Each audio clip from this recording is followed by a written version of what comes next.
Hello, listening people. Hello. You're listening to Spit and Polish presents Unappreciated Masterpieces. I'm one of your hosts, Ryan Selinsky. I'm Bartek. Are you? Yes. So, Bartek, we are Spit and Polish, likingly because we are always spitting, and our heritage, which you can tell by our names, is Polish. Tak. See, Spit and Polish. Yep, But that's we right. pronounce it Spit and Polish because we want to trick you. We want you to think you mean polish like you're polishing off a turd or something, or Or a doorknob. or a trophy, or, something. But then, twist, it's Polish because they're spelt the same but pronounced slightly different. So it's your fault, really, that we are Polish and we call ourselves Spit and Polish. See, it's your fault, really, because you're coming in with a perception that admittedly we have constructed for you, but it's your fault. It's a very clever joke. It's so clever. We're incredibly clever people, and what we do on this incredibly clever podcast is we talk about movies. I love movies. You do? Yes.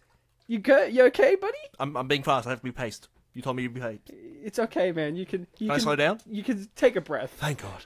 You know what you're gonna do? I know you, so I thought as soon as I said you can slow down, you'd be like, thank God, and then you'd be really slow, and then I'd have to be like, Did you miss the part pick where we... up the pace, and then you'd be really quick again. Did you miss the part where we said that we're smart? Oh, we're smart, and we are spit, polish, and smart, because we're a Get Smart podcast, the Steve Carell movie Get Smart, not the TV show, fuck that.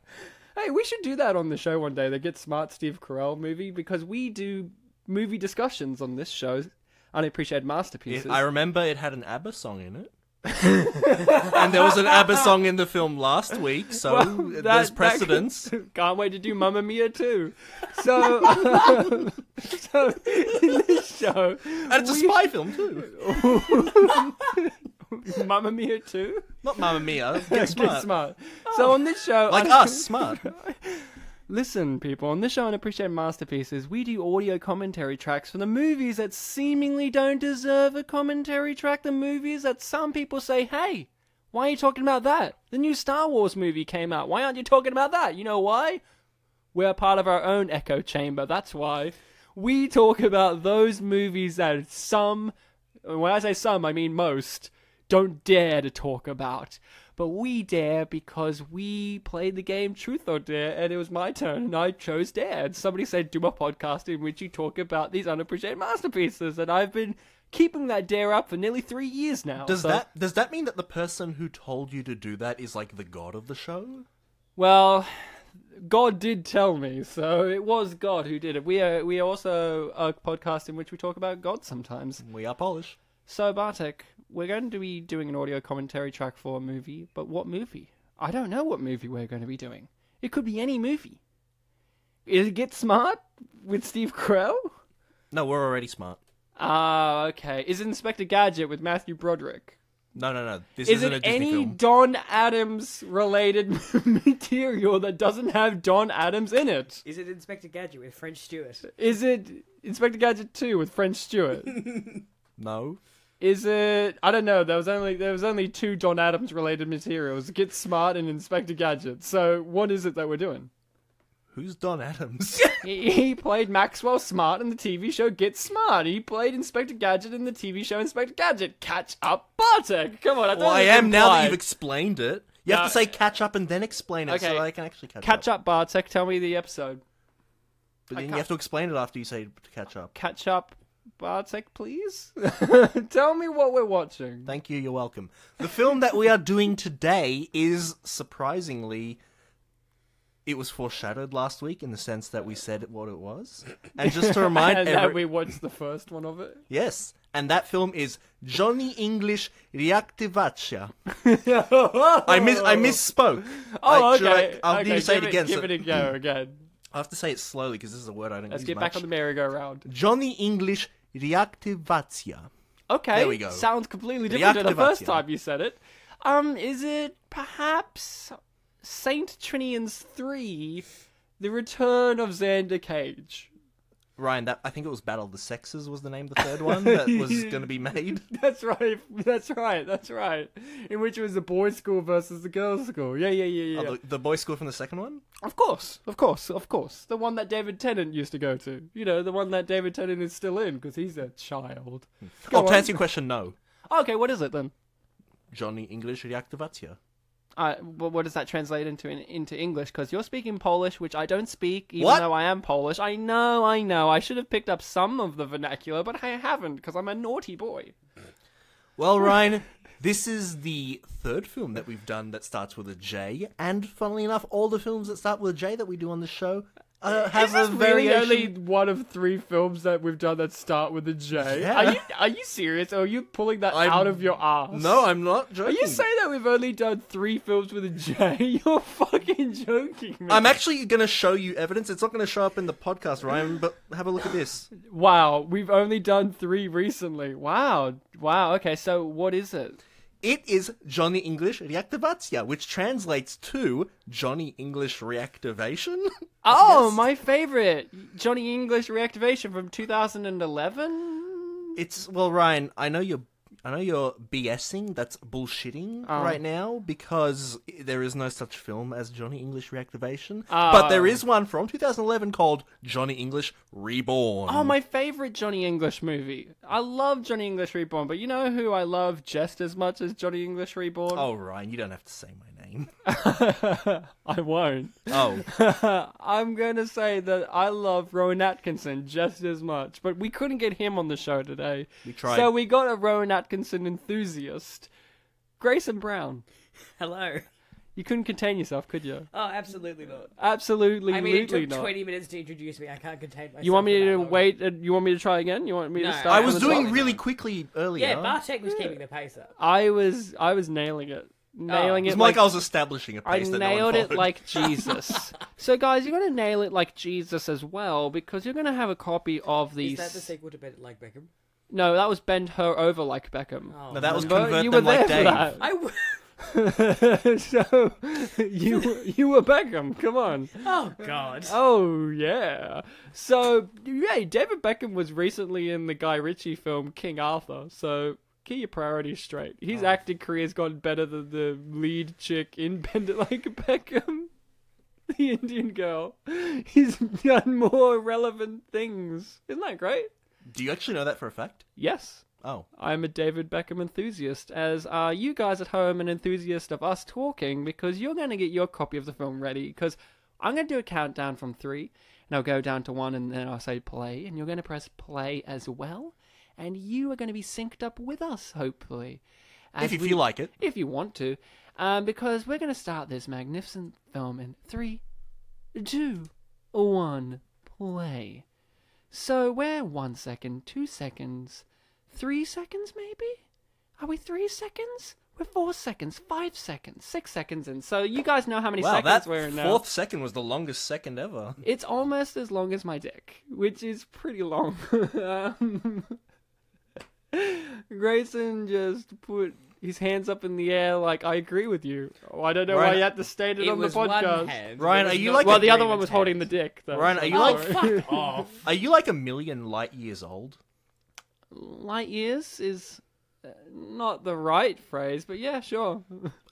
I mean, the joke was that we both used wrong units of measurement. Yeah, that's but- why I was like, not the right phrase, buddy. Not the right But phrase. I didn't call you out on yours, and you called me out on mine, so the Well, joke I was didn't kind of weird. specifically call you out. We're meant to I be just said- intelligent. All right. You're so not meant to point out the joke. Johnny English used to be a sir. If you haven't seen the first movie, I'll recap you on it. John Malkovich, evil Frenchman, tried to be king. John became king and made it and asked to become a knight. No. John. Johnny became king, not John. Who's so- John? Well, his friends call him John. Okay. So His name was Pascal. Well, I don't think the Queen is calling him Sir Johnny. You don't know that. Do you? I mean, I'm friends with her. who can say? Does he actually ever get referred to as anything other than Johnny in terms of first name? English? Yeah. No, but first name. He's not Joe or John. or No, anything but like that. this film does establish the idea that he did have a grandfather, but they're dead now. Or grandmother, what was it? Like, I can't remember. There was like a code word later. It was like, your grandmother is sick. It's like, yeah, she's dead. That's how sick she is. So this establishes Johnny English could have family. So if we meet his brother, played by Hugh Laurie, called... Imagine that. If his brother was played by Hugh Laurie and his brother's name was Tony English, I would watch the fuck out of that. Is that a reference to Tony Robinson? Well, no, I just thought Johnny, Tony, names of an E name, like...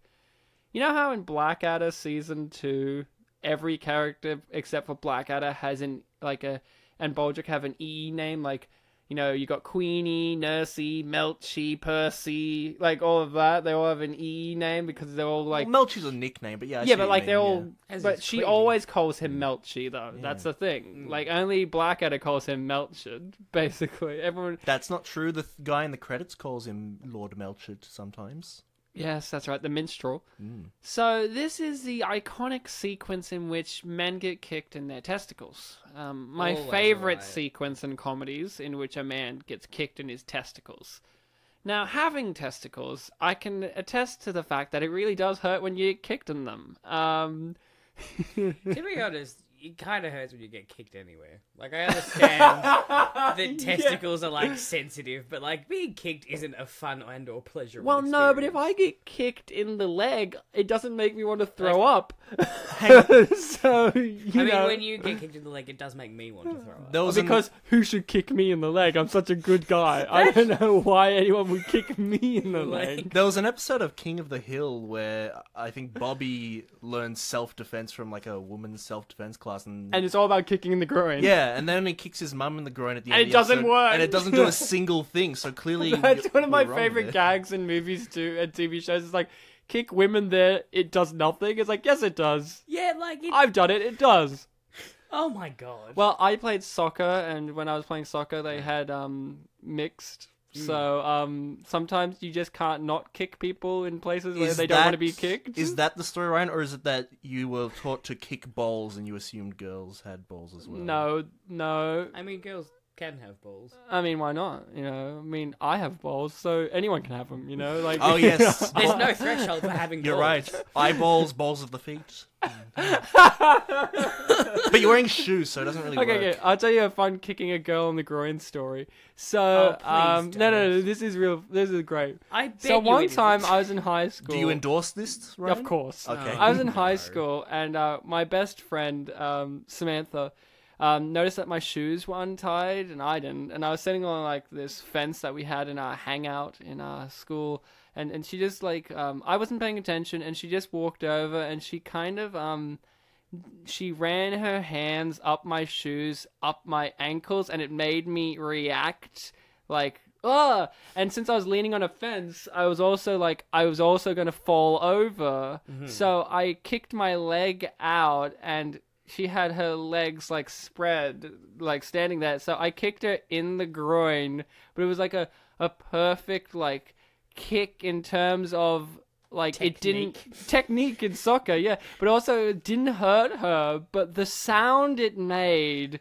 echoed through the playground. And it was a like real kind of like hollow sound as I made impact, and it was a sound that haunts my dreams in a good and bad way. Does that mean you like struck her like bones? Because Yes, you kick no, flesh. It yeah, wasn't- yeah. Because you got the coccyx and all of that there. Bones. What an excellent turn of phrase. Well, yeah, I Martin. had to. It sounds very sexual. I- Well, I struck her specifically, bones. I was considering it. I specifically didn't say kicked her bone. Yeah. Struck her bones. Struck her Yeah. bones. Yeah, but sounds like you're more playing, sexual like, to an me. ancient xylophone or something that you're like personifying as female. So So, what, did she want to tie your shoes or something? yeah. She just was like, "Oh, Ryan's shoes are untied. I'll help him tie them I'll up." be And a I was good like, friend, and he won't kick me. "Yeah, but like when you're My not groin. expecting to be touched, Yeah. and you react physically." Like earlier when you tapped me on the leg and my whole leg seized up. Because I Yeah, was like, yeah, yeah. what? What? And then, but like now, the ankle or the back of the knee or like the back of the neck can be very sensitive Yeah. for people, and I just was not expecting. Like, if I was expecting it, wouldn't react. I'd be like, "Oh, all right, my ankle's being touched. That's fine." It's being caressed. What a great opening sequence in which like don't smile, and then Johnny English comes up very quickly, and the font goes away. So let's talk about our histories with this fantastic film and series. Grayson, let's hear from you. Johnny English and Johnny English Reborn. Your history? I saw the first one in the theater, I think. Really? Yeah. Wow. Because, like, that was of an age where I was going to movies a lot because, you know, I was a child. As you are. Known to have been. Thank you. And still are. And like a couple of years ago, I think, I can't remember whether we watched this or the Pink Panther movie at a birthday party of mine. They're very like, similar. It was like not winding down, but like people were like, I don't really want to talk that much anymore, but I also don't want to leave. And I'm like, well, you are in my house, so I guess I'll put on a movie. That sounds like Bart's ex-friend who used to play Catch That Kid all the time. Yeah, there was 2 separate birthday parties, and I think they were like 2 years apart, and both times when we watched a movie, it was the same one. Catch That Kid with Kristen Stewart. You did... when you said play Catch That Kid, I'm like, what sort of game is this? Yeah, it's a movie. So you never watched the Kristen Stewart movie Catch That Kid? No, why would I? Wow, it's actually really fun. It's about a bunch of preteens who decide to rob a bank because her father's ill. Come on. It's like the one else are movie you gonna I've do? introduced Ryan to. What was that? Like, what else are you going to do? Like, when you're a kid, you see movies and you rob banks. Well, in this movie, it made more sense than the original Norwegian version or whatever, or Swiss version. Yeah, because it's like in this one, they need the money because American healthcare system sucks. But like, if you're doing one that's in Europe and you're doing it for medical reasons, it seems less likely because their healthcare is pretty good in comparison to America. But you seen this one though, Johnny English 2, maybe? Yeah, I have. Briefly? When it came out, I was like, yeah, I've got fondness for Rowan Atkinson. Why not? So you saw it in the cinema? No, I don't think so. You didn't buy a big bowl of popcorn and bring it in? And... It came out in 2011? Yeah. No, I did not see it in the cinema. Why? Because... You love Rowan though. Do I? You don't like Rowan? I love Rowan Atkinson. The idea that someone doesn't love Rowan Atkinson for something at some period of time shocks me. I have quite a fondness for Rowan Atkinson because, like, my dad introduced me to Blackadder. Like, one birthday, he, like, bought me the entirety of it. It was like, I think you'd like it. Have it all. I'm like, thanks, Dad. I would. And I did. Shove it down your throat. Do you have a favourite season of Blackadder? 2. Yeah. I'm always tossing up between 2 and 4. Right. 2 and 4, yeah. Because, like, when I rewatch them, I think... Like, every rewatch, it changes. Yeah. Because, like, originally, like, no, 2. 2 Yeah, is the best. Queen like, Elizabeth. Exactly. And then I'm like, no, 4 with Darling and Hugh Laurie being, like, a bit more regular as well. I also think season 4 of Blackadder has Stephen Fry's best comedic acting in his entire career. That is correct. As General Melchett, at no point, I've said this on the last episode of I'll say it again, at no point in season 4 of Blackadder do I ever realize, even now when I'm talking about it, go, yeah, you know, it's weird that Stephen Fry, a 28-year-old man's playing this, like, 60-year-old general. Like, at no point do I question it. It's like, yeah, that's clearly, like, what it is. Stephen Fry's been over 40 for his entire life. The fact that he's the same age as Hugh Laurie in that, and he's playing, like, his uncle, never question it. Yeah! Never question it. Young Flossie. I always forget that fact that he's 28. Yeah, or something like that, or at least 30, but it's like, he's young. That's the point.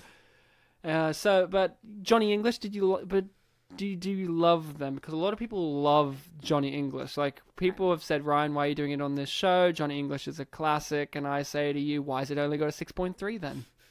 Why does this one only have 6.4? I mean, I don't love them, but, you know, it was good fun. Why don't you love them? What holds them back for you? For me? Yeah. I was talking to you about this yesterday. I have a Grayson and I just hang out. We're best pals. You know, I call him Grey Skull. That's my nickname. Oh yeah. And you know, I don't get a nickname back. That's fine. No, it's Ryan or nothing. Your name's too short. Or Sir Ryan. I'd never call you Sir. If I got knighted, would you? I mean, would you? Do you have to call someone Sir once they've been knighted? Is that like law or yeah, if you're in part of the Commonwealth. Which we are. I haven't decided whether I want to be part of the Commonwealth or not. Get out of here! Get out of here, you New Zealander, who's a part of the Commonwealth as well. So get out of here. It's not about New Zealand. It's about me personally deciding whether I want to be Ah, part yes, of that old. Come on, we get a holiday because the Queen decided to have a birthday on a separate day than her actual birthday. So come on. It's the day before this episode comes out. Hell yeah. So Rowan's adventures as Johnny English don't thrill you as much as his adventures as Mr. Blackadder or Mr. Bean? What do you think of Mr. Bean? Mr. Bean's alright, but like I struggle with cringe comedy. Do you find him cringe comedy? I haven't watched Mr. Bean in ages. I love the fucking animated Mr. Bean Yeah, TV show, which But is the so animated interesting. one's just the show, but if it was animated and had actual characters other than him in it, because Yeah. like in the show, the live action one, you only have two other characters, his girlfriend and the guy in the blue car. Teddy. Well, Teddy is a given, but he's a proper character in the show as well as the animated one. But like the other two I just mentioned aren't really much of a characters in the live action show. I have to check out this animated show. They animate his face too realistically, but the rest of them look like normal generic cartoons. But they're like, we've got to get Mr. Bean's fucking face right. It's got to be Rowan Atkinson. It's got to look exactly like Rowan Atkinson. The big nose, the mole, everything. I have an anecdote about Rowan Atkinson. Do you want to hear it? Yeah, sure. Have you met him? No, but my mum has. Wow. Oh, I know. okay. Move over, Steve Tyler is everybody's dad. Welcome, Rowan Atkinson is everybody's dad. Go on. My mum is English, so obviously she has lived in England. When she was younger, she would have been, I think, in her 20s. Yeah. And I'm sorry if I'm getting this story wrong, because she told me about probably 10 years ago. She was in a pub and she saw Rowan Atkinson. She went up and went, "Are you Rowan Atkinson?" He went, "Yes," and walked off. You know what's the bit of that story I don't believe? Rowan Atkinson hanging out at a pub. I just don't see him doing that ever in his life. She also, I think, followed Adam Ant around a bookshop once. Oh, I can believe that. Oh, yeah. How does she feel about Adam Ant now? I don't know. I haven't asked recently. Oh, well. Whoops. Whoops. Whoops, Adam Ant's not the cleanest guy in the world. Adam Ant's not. Isn't Adam Ant a Hanna-Barbera show? No. Maybe, you know.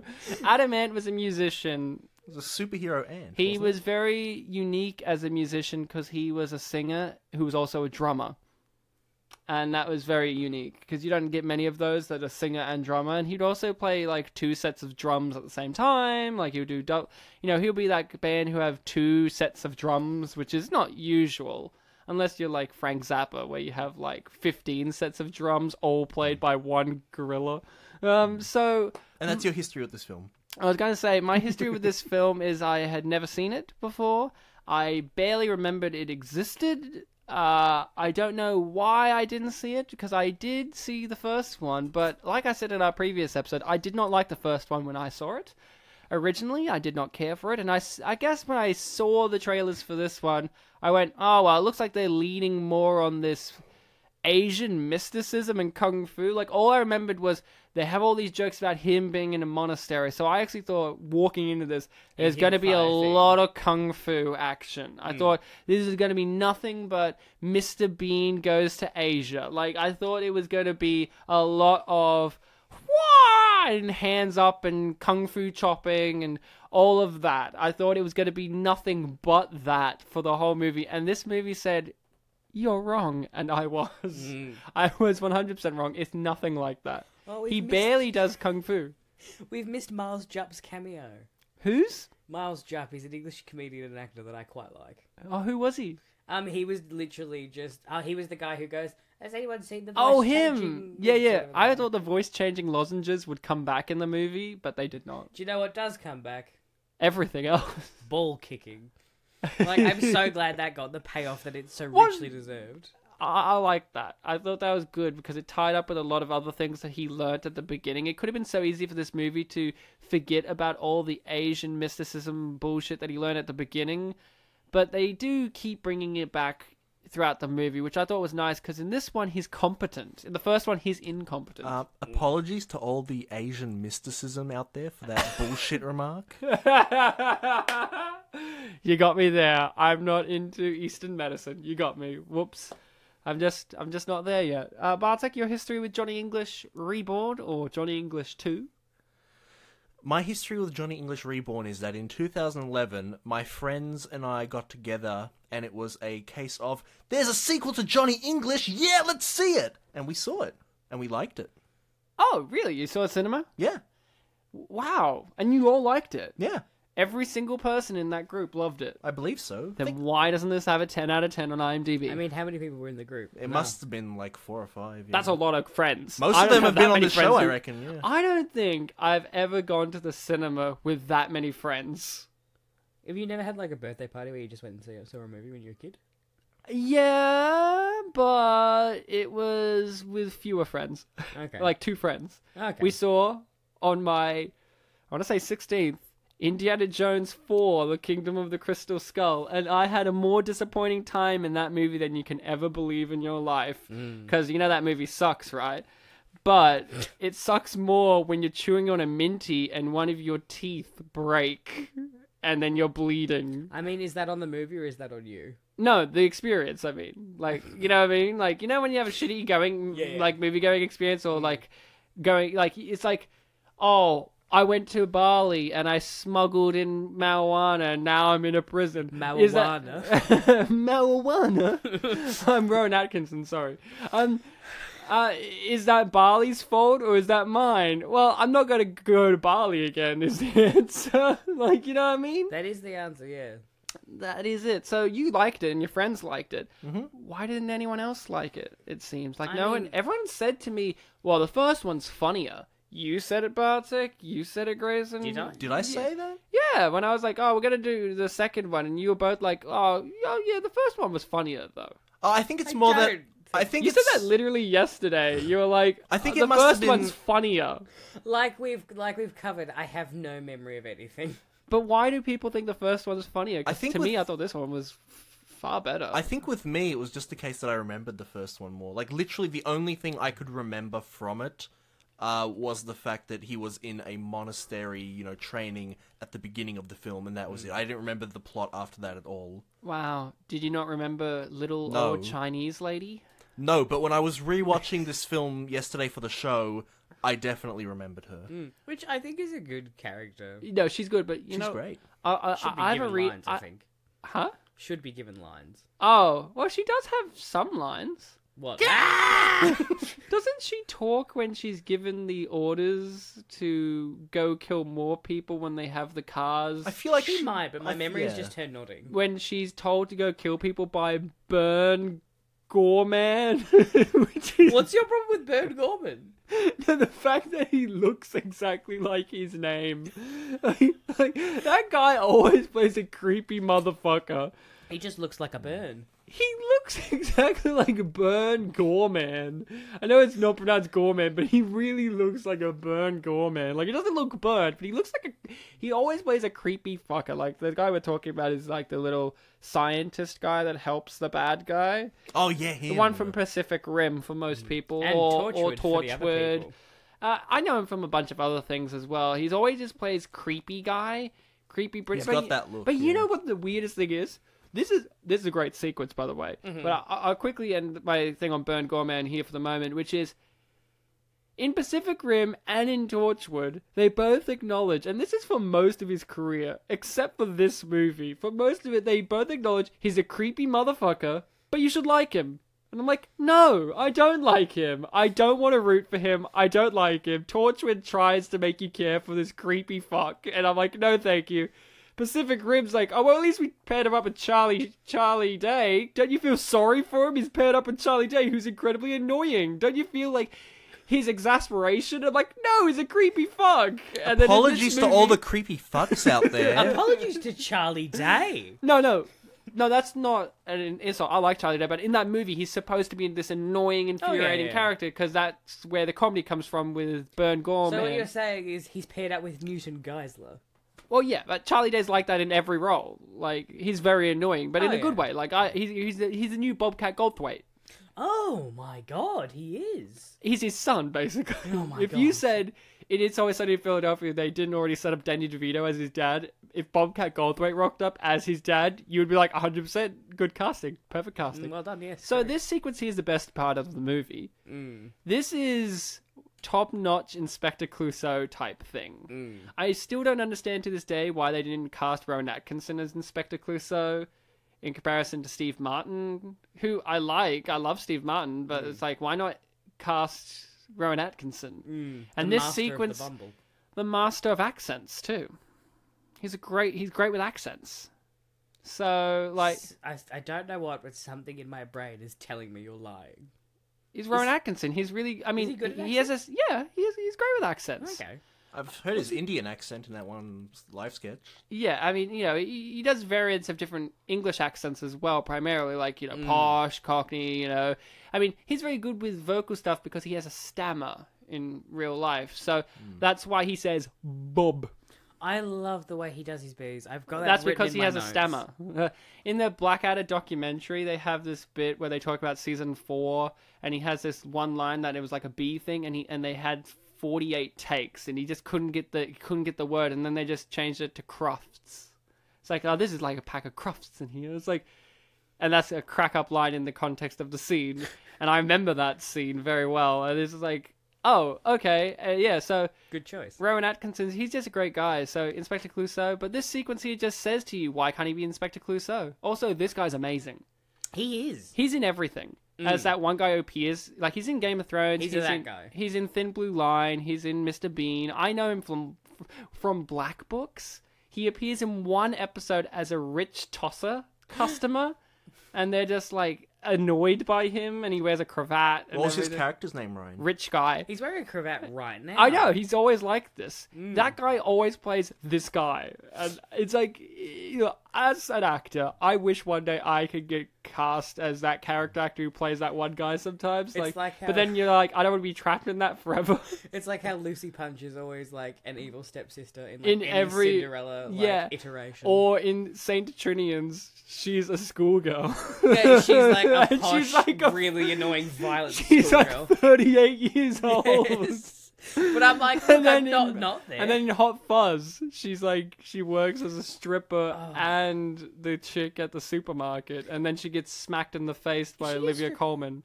No, in Hot Fuzz. No, obviously, but in Hot Fuzzy, she's... Yeah. They're like, Okay. she works at the local strip club. Oh, yeah, that's right. She has yeah. 2 jobs, because everyone has 2 jobs. We all have 2 jobs here. Because we're a small, rural town. Yeah, and every This- farmer and their mum has a gun around here. Really? Like who? Farmers. Farmers. Who else? Farmers' mums. A very good line. Well done, Paddy Considine. You delivered it beautifully. I hope you're hearing this. Paddy Considine is a great film director. Check out his works. If you want to have your heart and soul ripped out of your body and stomped on the ground, watch Tyrannosaur. It has Olivia Colman in it, and you know it's good because she's excellent in every single thing ever. And if you just want to watch a movie that depresses you, I almost never do. do you not get that sometimes when you want to watch a movie that's just depressing? No, I can do that on my own without movies. Well, no, sometimes because with those movies there is, something hopeful within them. Oh, yeah, true. Like, life can be better at the end of the dark road. I mean, Godfather, they're depressing movies. I've not seen them. And I love them. Of course you do. I mean, the first 2. There is no third one. There's only 2. I I think the ultimate depressing thing is there is a third one. So, Bartek, this sequence here, Yes. you remember seeing it in the cinema? Not at all? You don't remember this whole great sequence? It was definitely familiar to me, but I can't recall the exact cinema experience. No, we haven't talked about his new sidekick yet. Let's talk Daniel about Kaluuya. the elephant in the room, which is no Ben Miller. I mean, Daniel Kaluuya, does exactly, what this character is meant to be. I just wish this character was something else. He's the guy from Get Out, right? Yeah, and Black Panther. And Black Panther. Both And he was are in the movies episode I of Black have not Mirror. seen, Really? which makes me a racist according to the internet, because I've not seen the 2 big black movies of the last 2 years. Hey, I didn't I've see seen 12 both of Years a them. Slave either, so come at me. I didn't see Selma, come at me.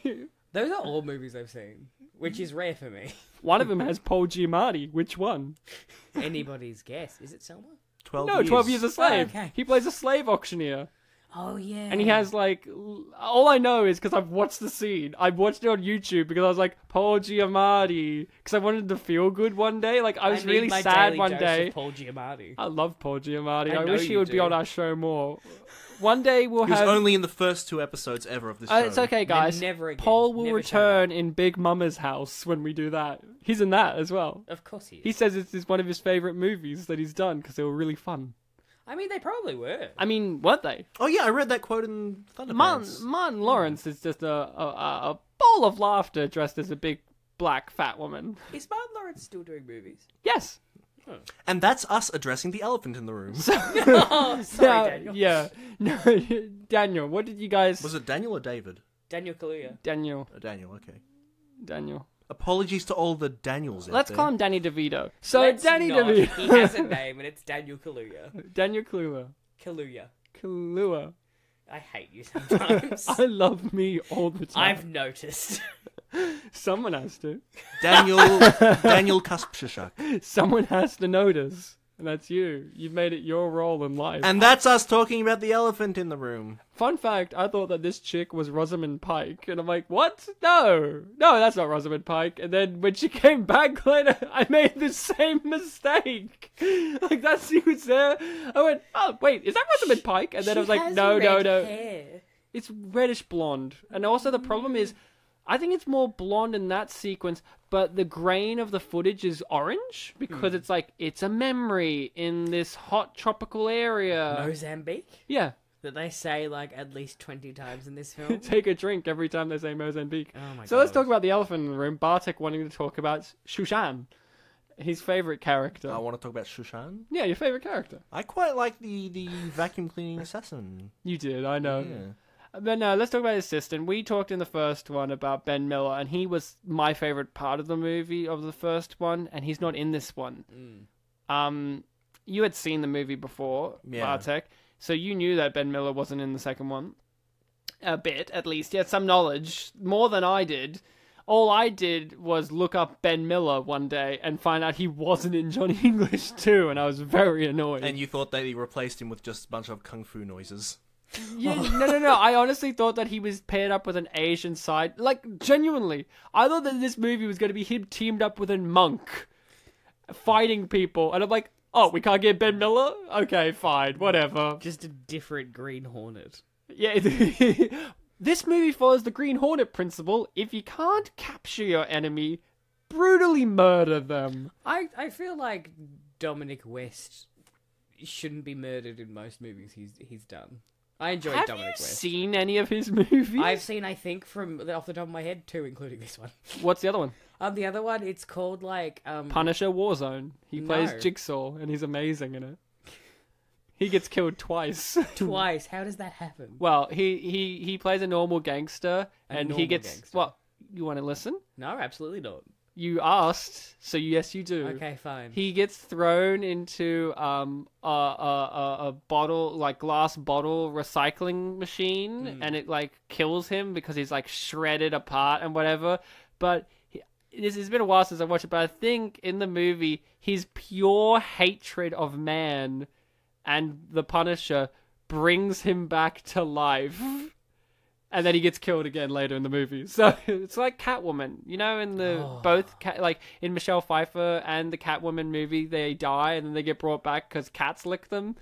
That is not what happens in the Tim Burton one. Doesn't she? Doesn't she fall off the building and then cats come she does, around? but cats don't revive her. She just survives. No, I think it's hinted in the movie that it's like cats bring her back. Okay. Watch that movie again because, in all fairness, Batman Returns kind of sucks.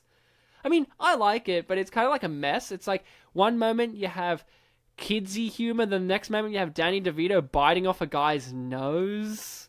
The next moment you have Michelle Pfeiffer licking everything, and the next moment you have Christopher Walken hamming it up with my favorite line in all of cinema, which is that he finds out that she's alive again, and he's like, oh, next time I see her, I just have to throw her out of a higher window. Like, his solution is just to try and kill her more. Cats are almost elephants. They have 4 legs. Yes. Yeah. So They're often in let's get rooms. back to the elephant in the room. This stolen Austin Powers joke.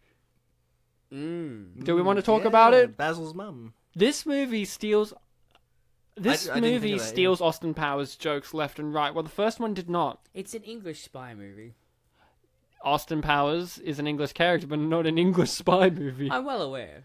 No, it's very weird, because in the first one, they didn't. And think about it, the first one came out when Austin Powers was around and relevant, so I think this one decided, it's not relevant, no one will notice if we steal a couple of jokes, like Of this the vacuum beloved cleaner, franchise. the vacuum cleaner joke kind of thing at the end where she's the queen and it's like they play the music. Obviously that's making fun of James Bond style stuff, but it reminded me of at the end of the first movie when they have the Odd Job ripoff guy, henchman, and he comes in Random task, and he throws the shoe at them. He's like, why would you throw a shoe? It reminds me of that. There are a few moments in here that are like, oh, I remember that from Austin Powers, or I remember a variant of this from Austin Powers. And obviously this whole joke of like beating up the mum, beating up the queen, it just reminds you of Austin Powers. Grayson's looking very firmly at this. Oh yeah, because like Asian lady. there's something in the sink, and I'm like, is that just a weird? Is that like a weird sink? It's a no, dildo. It's absolutely not. Could It's you a imagine? beautiful farmhouse sink that somehow has a white tub in it, and it matches the ceramics. I don't know what a farmhouse sink is. It's just a big sink. Oh, okay. It's like a deep sink that has like a what is that? The called nozzle? What are they called? Faucet. There we go. Tap? Tap. There we go. I forgot a very simple Nozzle. word. Yes, a nozzle. I mean, You forgot something. Now Ryan will show you that you've forgotten forever. No, I'm reminding so that he doesn't make the mistake Reminding's again. the word that I Yeah. meant, yes. I mean, you. Want me to remind you of this? Yes. There we go. See, it all works. Let me show you. I mean, you knew what I meant. No, I wanted to help you because you were Yeah, struggling. Exactly. Thank you. It wasn't one of these ones where you're like, nozzle. I'm like, fuck right, nozzle, you idiot. You mean I tap, said, you fuck. I said, you mean tap? And I'm you're like, like, yeah. yeah, I did. Thank you. And then we all high-fived. It's called Exactly. an elephant snout. A tusk and a trunk are different, people. Just let you know. I made that mistake once and people didn't let me live that down. Is Gillian Anderson's wig bad here? Is it? Is it a wig? I don't know. It to me, That's the a shirt. hairline says wig, but I also. Oh my god! Was that funny? Yes. Is there like an implication that I'm not No, hearing? you're just stupid. Sometimes being stupid can be funny. As Rowan Atkinson has proven. That's what I love about time Rowan. and time again? That's what Rowan Atkinson has proven. He can do all forms of comedy. Physical, intellectual, silly, violent. He can do all of it. Like, he's always the best aspect of everything he's in, including this. Like, this movie he is the best aspect of. In the other one, I thought it was Ben Miller, to be honest. I thought Ben Miller played a very good straight man. While in this one, Johnny's more of he's more straight-laced than in the first one. Like, he does stupid things, yes, but I feel like he's less of a fool, way more of a He's competent grown up. individual. You can actually believe that he's in MI7 in this one. On the first one, he was a rookie. He to be was fair, yeah. a rookie, but you just never believe that he had been a part of the service for his entire life at all. In this one, he makes some mistakes, but he does really clever things. He carries himself with the air of a dickhead who's been that superior for like a while. A narcissist, yeah. Narcissist, yeah. He's more narcissistic in the first one, I found, to be honest. I found he was a bit more friendly in this one because he's also wounded, like the Mozambique thing. Did you know that a thing happened there? Let's Wait, find what? out. Does he twitch when he mentions it? No, he does a whole facial Yeah, journey. he does exactly. The thing about this film is there are several really good performances in it, but it doesn't really because in films when there are like a lot of good performances, usually it like stacks up to a good film. Not always. Not always, like Exhibit A. Well, I think this is a good film. It's not a horrible film. I think it's a good film. I think it's forgettable, which is like a bit of a crime for films. Nah, I think it's not forgettable. To be fair, You'll I remember ca- moments. I did kind of forget the film. No, you remembered the opening sequence. Thank you, That's a Buzzfeed. good point. Well, if you said to me right now, "Hey Ryan, can you tell me what you thought about Vanilla Sky?" Oh, remind. I'll never tell you. Vanilla Sky. Vanilla Sky is a movie with great actors, some called- great performances, but it's an enigma to me. Ryan. Like, what's that movie again? Is that the one with Tom Cruise in it? Ryan, Is there a it's- literal Vanilla Sky? Ryan, and I've seen it It's not 3 times, people. Why? It's Because not, it's one of those movies where it's like the first time I didn't like it, but I liked aspects of it. And sometimes you watch those movies again because there might be something there. Like, I remember the first time I watched Trainspotting. I didn't love it, but I liked it. I thought, I have to watch this again in a few years' time when I'm a bit more mature, because I watched that when I was like 10. Yeah, no fair. But in my defense of that, I had watched a lot of movies when I was young and I got them. Like The Thing, I watched when I was 8 and I loved it and I understood it and I got that. A Clockwork Orange, I watched when I was like 12. I got it, understood it, I loved it. My parents don't care. They're like, okay, there are some movies when you're too young. Okay, we'll skip this part maybe. Like I watched Rocky Horror when I was like 4 or 5 and they would skip the part in which everybody kind of gets raped or have sex. Well, it's consenting but non-consenting. You know, like, no, Oh, yeah. no, yes, no. Because it's doesn't not he like... turn into Janet or something? Yes. Yeah, okay. And he does it to Janet as well. Like, tricks her into thinking he's Brad. It's not like the most consensual sex in the world. You know what I mean? And one could argue is having sex with Rocky consent because he is in fact like a He was child. born sexy yesterday. That day. Mm, That day. That day. I know what you're talking about. Born Sexy Yesterday. Mm. I've watched that video. Really smart video. I've not, but I've... Really, like, it's a great... There's this video about being born sexy yesterday, like the trope of like, you know, like in Fifth Element, you have like the character was just like born yesterday, but they're instantly like sexy and magical and ooh, Like, they just want it all. Like It's Fifth Element? yeah, the Fifth Element. Sorry. That's what it's called, the Fifth Element, The because she Fifth is Element. the Fifth Element, Okay. not a Fifth Element A Fifth or Element. Fifth Element. Fifth It's Element. the. They need the Fifth. The Fifth Or the Element. big black ball will kill everyone, and Gary Oldman's involved somehow. He always is. He won an Oscar, by the way. For The Fifth Element? No, no. If he did, I'd be so happy. Have you seen the Fifth Element? I have not seen The Fifth Element. Okay, Gary Oldman's fucking nuts in that movie. Gary It is probably Oldman's one of fucking his nuts in a few craziest movies. performances in all of cinema. Including Dracula 2000? Oh yeah, because in Dracula it makes sense for the overall context of the movie. Yeah. But in Fifth Element, I guess it does too, but in Fifth Element, he's like, he talks like this. Hey there, guys, it's me, Gary Oldman, and I'm here smoking a cigarette, and I'm from the future. It's like, what the fuck's happening, Gary? I remember when you played Sid Vicious, and it felt like you were really him, but what happened here, buddy? I So know- let's talk about the elephant in the room. Yeah, I was going to say, I know I kept making the joke, but I think we've just... You mentioned Ben Miller and you just Okay, went let's crazy. mention it. Is he racist towards Daniel in this Yes. movie? At least twice. I feel like once, to be honest. I felt like the bags comment, his first line is like, I need someone to carry my bags, comes across in a way where I could hear your arguments for why it isn't, and I would accept them, but I wouldn't say that they're my opinions. Like, I would not give you arguments for why it isn't. like I wouldn't say, hey, you're dead wrong on that, mate. I'm Yeah. I'm fucking disgusted in how you could not see that as racist. But there are moments with Johnny where it's like, is this him talking to him in a condescending way due to race or due to age? Because it's a bit of a blur sometimes. I mean, you can definitely have both.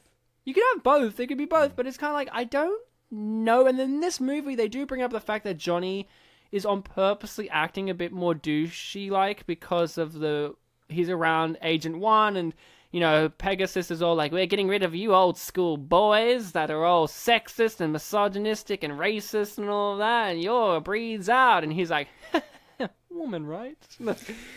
So it's like, they do make a point that Johnny English in this movie isn't acting as sweet and charming as he was in the first one, where he was just more of a narcissist, but not so much a terrible person. But in this one, they do make it kind of clear that he's acting on purposely terrible to blend with the other crowd. This is the teenage rebellion era of the John English character. It's his middle-aged era. How midlife old is he? crisis. How old is he here? I don't know. At least 13. At the very No less. minimum. I like the idea that in his brain, we live in Logan's Run, and he dies at the age of 30. Like, he's in his middle-aged life. 13. Oh no, she's back. She's no younger than 15. So Bartek, did you get his? Do you remember the guy's name, Mr. Pudovkin, Kalenko Podovkin. or is it Pudikin? I think it was Podovkin. I watched the film yesterday. I haven't really I read it found recently. his name very embarrassing because every time it just came across really weird to me. He was like, "It is Pudovkin," and I'm like, "Are you sure?" Because last time he said Podovkin. Which one is it, buddy? Pick a name. Pick a pronunciation. Stick the to it. V and F both have the kind of like wind blowing out through the teeth. Then explain sound. why he called himself Bodovkian. Nah, I'm kidding. He didn't do it like that. Maybe when he was dying. No, John. So let's talk about the elephant in the room. Ben Miller's not here. I thought that was a tragedy. This movie does deserve 0.1 more than the first one, but, you know... On IMDb, to be on IMDb, specific. but it should also be 10.1 instead of 6.4, so, you know.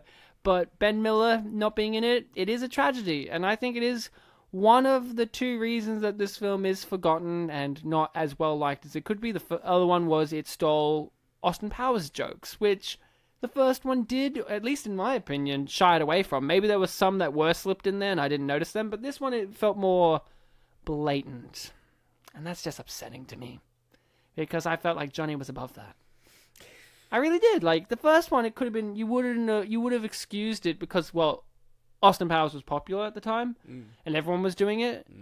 But this came out once Austin Powers was long gone and dead, so it felt more disingenuous. It felt like, well, no one's going to notice. I think they underestimated how popular Austin Powers really is. Which many people do. No, really, like, Austin Powers was the top thing when I was growing up. Like, that was the top comedy thing. It was a Halloween costume for years. I think still is. And like not just, but, you know, quoted, everyone loved it. And now people talk about it like, oh, that crap, those Austin Powers movies. I'm like, what? Are they not funny now? And I rewatched them. They're still funny. I don't know what you're on about. In fact, I find them funnier. I don't get it. Like, maybe I'm biased because, you know, Heather Graham was my sexual awakening in the second movie, and maybe that has, like, a bias, you know. I watched the second one, and I'm like, oh, the memories are flooding back. But, like... Well, if you like the first and third one, then that's invalid, then... Why? I like them all. No, I'm not saying a bad thing. I'm saying, like, that your bias isn't at play if you like the first and third one. Cause I do. Not I mean, the them. second one is the best one, though. I agree. It has Rob Lowe in it. Which one's the second one? The one where they travel back in time. They travel back in time because Fat Bastard stole Austin Powers' mojo, and there's a moon base.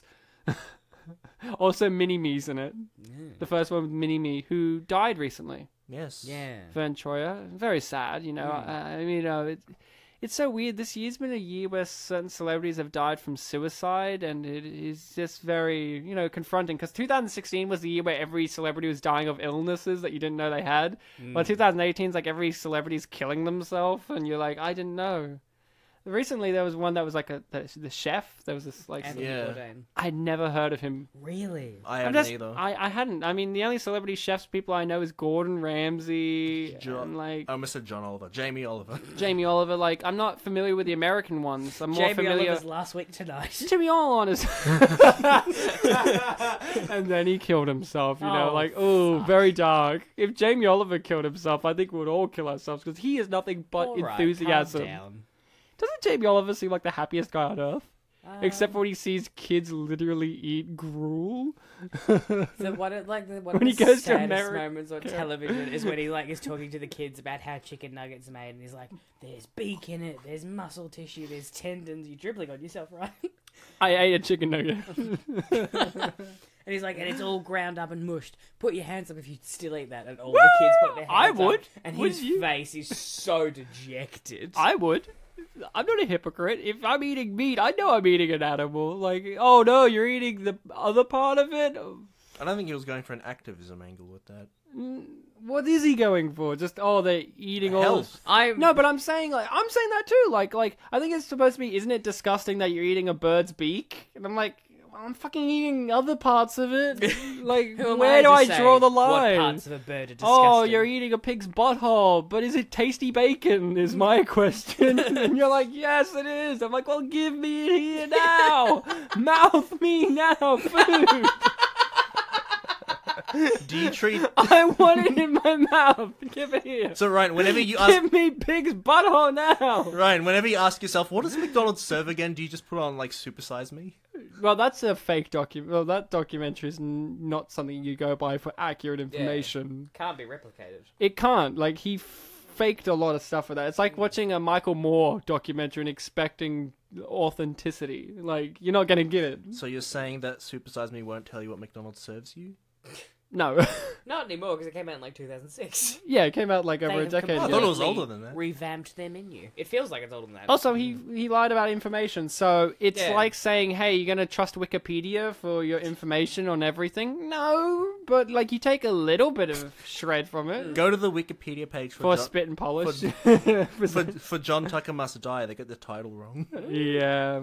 So, let's talk about the elephant in the room. No Ben Miller.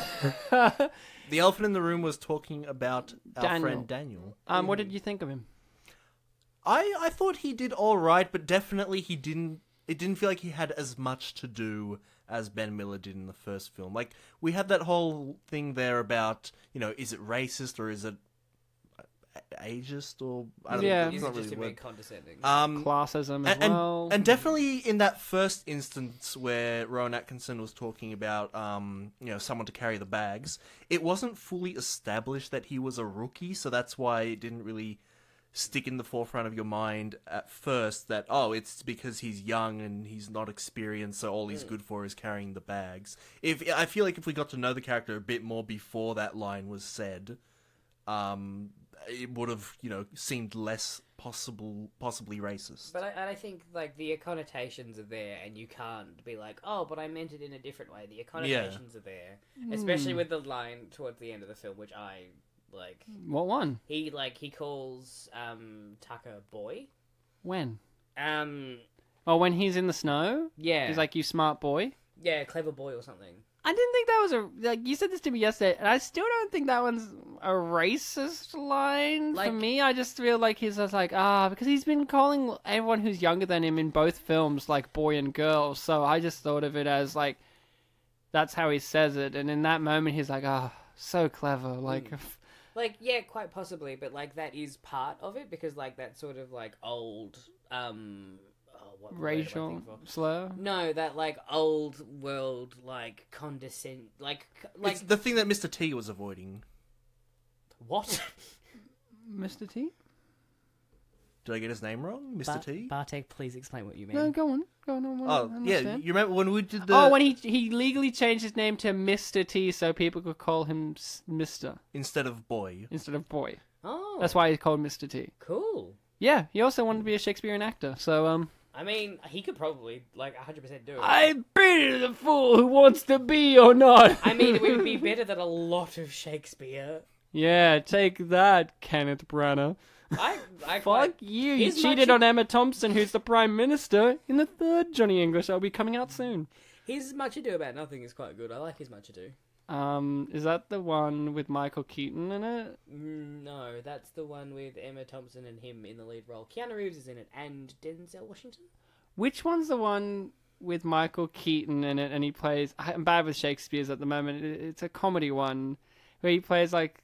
I want to say he's like the executioner. No, sorry, Michael Keaton is in that. He plays Dogberry? Yeah, sorry. Yeah, it had me going there. I'm like, isn't Michael Keaton in this as the best part of the whole entire movie? And you're like, I don't remember him in this at all. It's Kenneth Branagh and Emma Thompson, and that's it. I'm like, but what about Michael Keaton in his award-winning roles as my favorite thing ever? But the go-to Michael Keaton in my head is like Bruce Batman. Wayne Michael Keaton. Yeah, is like suave and like whatever. See, and I forget about the like duplicity Michael Keaton. No, see, that's the thing that I'm the opposite. I'm more Mr. Mum duplicity Michael Keaton, because I grew up with Michael Keaton comedies more than the Batman movies, which I think he's really good in them, but not. I feel like we still haven't had the great on-screen live-action Batman yet. I don't think we ever will as well. No, I think we will.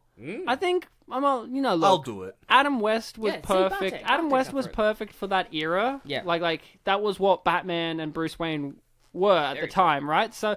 In that regard, the best one is Adam West, because he was the one that captured the one at that time the best. Well, Michael Keaton's good. He's my favourite. He's sexy. Michael Keaton. You are correct, so, yes. In a blue collar way. But in that movie... I don't believe Michael Keaton as a rich guy in anything. I think that's one of the things that lets me down, was like, they try to make you say, hey, this guy's Bruce Wayne, but in Batman Begins... not Batman Begins, in Batman Returns... He walks over to Christopher Walken and he throws the file across the table, like just throws it. I'm like, Bruce Wayne wouldn't do that. Michael Keaton as a blue-collar schlub who's just come across $1 million would do that. You remember that bit in Batman 1989 where he meets Jack Nicholson's the Joker when he's Bruce Wayne and he's like, you want to get nuts? Let's go nuts! And he grabs like the fire poker and smashes the fireplace. Yeah, Bruce Wayne wouldn't do that, but Michael Keaton is a blue-collar schlub who's come across $1 million would do that. He would 100% do that. The key to Michael Keaton's success right now is he's playing blue-collar guys. And put him in a flannel shirt, he's gold. Yeah, hence we all like the new Spider-Man movie. He's the villain in the new Spider-Man movie. He's the Vulture. And he's the best part of the whole entire thing, as you would guess. This is Homecoming? Yeah, he plays guy who wanted to do contract work to repair New York after the alien invasion in Avengers, and Tony Stark's people came in and said, "Nah, we're doing it." And he's like, "Nah, fuck that. I'm going to start stealing weapons." They're mine now, Tony. Mr. Stark. So back to Daniel. He's fine. I think it's... look, one of the things I was really, like... I don't know, it's a pro and a con, is... Yeah, he's got a black sidekick. It seems like such a trope at this point. It's like, how do you have two odd people? You have one that's black, one that's white. You know, you got Lethal Weapon, the Rush Hour movies, but at least... You know, well, Asian. Rush Hour's a bit different. Asian, but you know what I mean. Like, you got... Yeah. The thing is, it's a pro in terms of at least his character in this movie is a quiet, calm character, while in, like, Lethal Weapon and Rush Hour, they're both very, like, stereotypical black people. Who's the calm one in this? Daniel. Is he? I thought he was quite, like... In this scene, he was quite agitated. No, but I mean in general. Like, he's a calm, quiet, cool, collected character who's just aggravated because Johnny's not listening, right? Yeah, fair. But, like, he's the calm, quiet one. While, like, you know, you got Lethal Weapon and Rush Hour, you know, you got, I'm too old for this shit. And then you got, you know, Chris Tucker. Man, I'm being haunted by Chris. His best role is The Fifth Element, though, in which it's like he practically plays Lady Gaga, but as a reporter. Like, his character...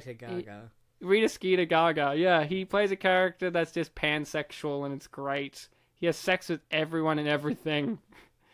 I can't believe that my school in primary school showed that movie, because that movie's incredibly adult. Like, you see tits in it. You see Mila Jovovich's tits in it. And you have a whole sequence in which Chris Tucker goes down on a girl while the plane's taking off, a spaceship plane, taking off. It's like going down, but they're going up. That's the whole little joke thing there. Very smart. Also, the chick in the movie that plays the opera alien chick was Luc Besson's girlfriend, who he got pregnant while she was underage. But it was different because in France at that time, they didn't have the age law. So she was 15, he was 30. But it was France, so it's like, yeah, we can turn our noses up at it, but it's like, at that time, there was no laws, and that was the culture more so. Well, if it was like America with Jerry Lee Lewis marrying his own cousin when she was 13, people different. like to say, like, oh, there was no laws at the time and all that sort of stuff. And I know people say a lot of things about the French, but, like, morals did exist in France, and do exist in France. The French champagne is celebrated for its excellence. I have heard that, yeah. Orson Welles. That's a quote from him. Have you seen that? I don't think I have, though. Oh, Orson Welles in the later years was a fat drunk who would do anything for money. Hence, his last movies is The Transformers, the movie. Right?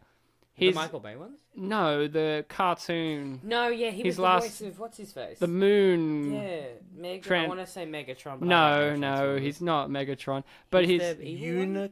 Unicron or some bullshit, right? He's evil. I feel like I should know the main Transformers antagonist. No, he's not the main antagonist. That's the point. He's a big Death Star or something. He's a giant star that is consuming. He's practically the villain in The Fifth Element. A giant void-like ball of energy or mass that's consuming things and growing bigger. Ah, the hunger. Yeah. The Hungry Games, yeah. I agree. Yeah. But, yeah. The French. He used to do these wine commercials, but he's fucking drunk in them. Yes, I have heard this, actually. And there's one where he's just trying to say, the French champagne has always been celebrated for its excellence, but it's just like him just like, the French champagne has always been celebrated for its excellence. Did he say it like that, or did he just mumble through it? No. He did 4 or 5 takes, and that was one of them. Okay. That was one of them. The others was like, what? It's like, we said action, Orson. What? It's like, I made Citizen Kane. Who are you? Do you reckon they tried to get Jude Law for Dominic West's role? No. No? Okay. Not at all. Because he plays, like, pretty much the exact same role in Spy. Like... Well, it clearly is that they tried to get Dominic West in Spy, but they could only get Jude Law. Yeah. Which, to be honest, I wouldn't be surprised by, because no offense to Jude Law, his career isn't... Like, he's still a big name, but he's done so many movies that have kind of just tarnished him as a great actor. He's like Ewan McGregor. Oh. Well, come on. Ewan McGregor's only done a handful of great films, and he's usually the best, but they're both the best part of whatever they're in. But Ewan McGregor hasn't done... He's done lots of movies that have tarnished his career. What? I can't think of any. Prequels. Oh, okay. He was like a good Kenobi, though, was he not? Yeah, but he's the best part. Like, but that doesn't yeah. mean that these movies didn't tarnish his career, his, because what has he done that's as huge after, other than doing Trainspotting again? His Moulin evocation of... Yeah. That was during the yeah, prequels, during. but Was- after. alright, yeah. Also, I fucking hate Moulin Rouge. Don't come at me by saying, "Oh, Moulin Rouge is a good example." Fuck Moulin Rouge. I hate Baz Luhrmann. He's a that's he's a what I was wanker. going for. Don't you come at me.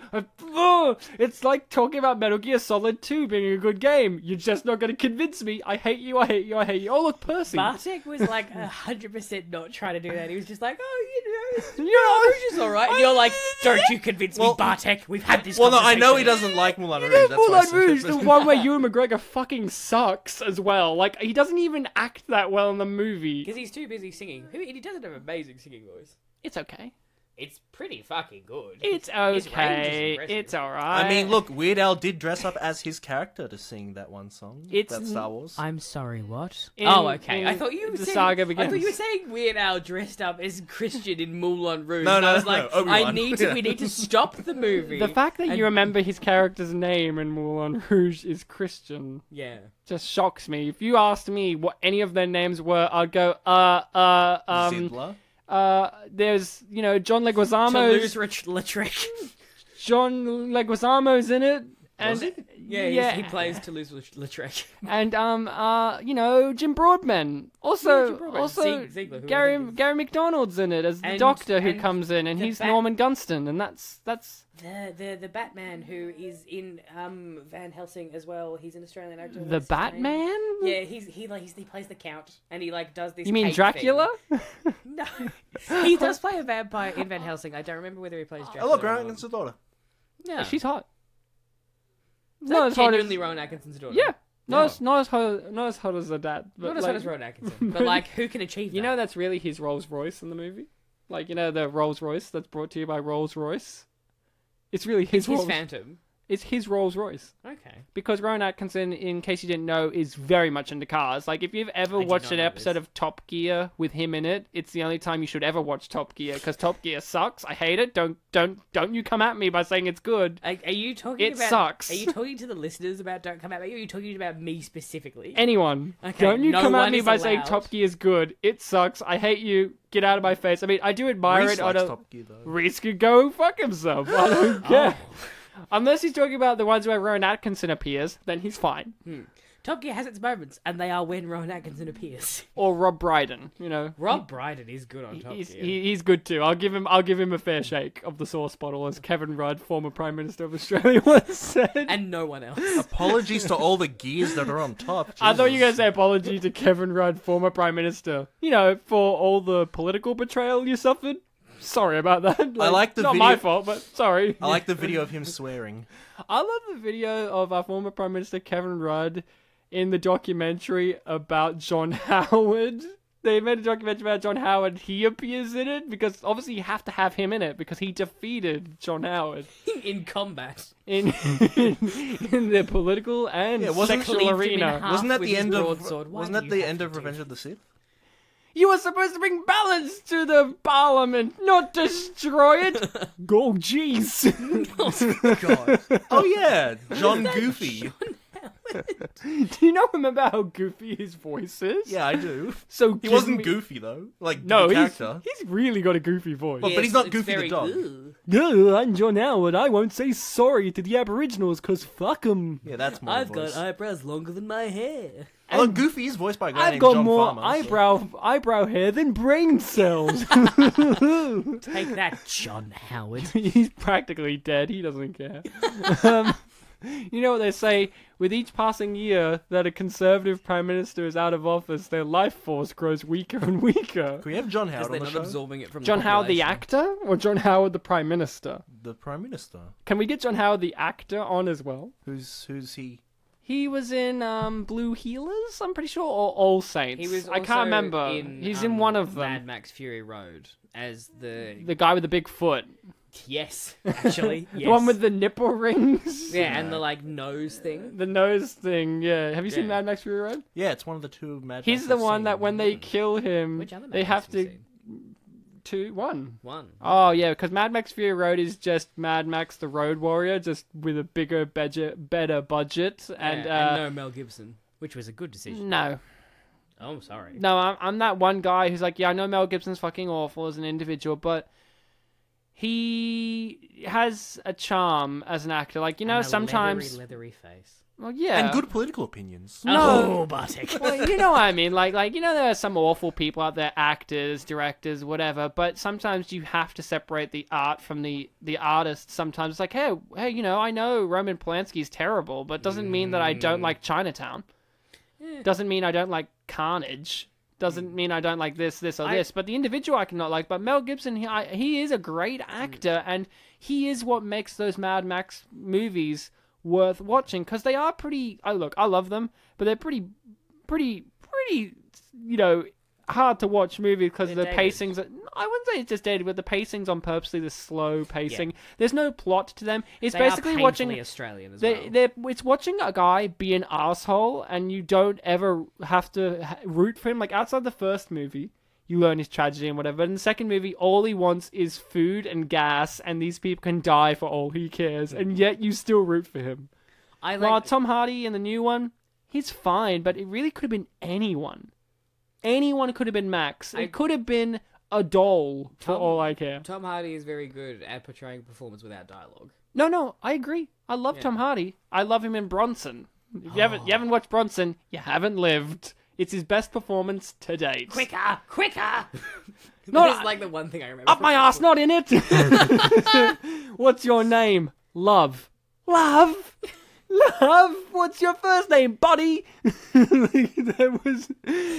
Yeah. Now, Rosamund Pike's in this movie. We remember her from Doom, which she also had to speak technological babble in, and she speaks it very well here. Yeah. We also remember from Harry Potter, where she played Rita Skeeter. No, she didn't actually. She refused the role to be in Doom. Wouldn't it be great if I had a trivia fact here where it's like, now, Rosamund Pike was offered a role in Fantastic Beasts and Where to Find Them film franchise, but she decided to do Johnny English 3. Imagine that. Like, she just keeps refusing Harry Potter roles. Like, she's like secretly against them. She's like, I'm more of a Hungry Games girl, and I don't care what anyone says. In this scene, why is he embarrassed to have his pants off? Because she clearly took them off. Yeah, but he's just woken up and he's like, oh my god, my pants off. Oh no, what does that mean? Ah! So he's just embarrassed in general. It's like if you got an injury and you woke up in my house with your pants off, would you be like, oh, I'm just going to walk around without my pants on and just casually put them on? Would you? Absolutely not. Exactly. So But why I would would also he be like that? questioning why I was injured in your house, and I would immediately suspect you of foul play. Well, maybe he suspects her. I mean, fair. I mean, come on. Also, he has a stammer which comes in useful in this scene here for the joke in which he can't pronounce the name of the drug because it's a b-b-b. So that's why he probably really couldn't pronounce it. Maybe that's it. Maybe he couldn't even remember the name. Bob. Baldrick. Yeah. Baldrick? Is that Stephen Fry? No, that he sometimes said it like that when he was calling him over. Oh, yeah. You just remind me of Stephen Fry just for a moment. I don't know why. Very evocative. All the times where Stephen Fry called Baldrick by name. He did, though. Did he? In the fourth season. I feel like in the second one, if anything. He called everyone. No, in the by fourth the way. season, he called everyone by Darling. Darling! George!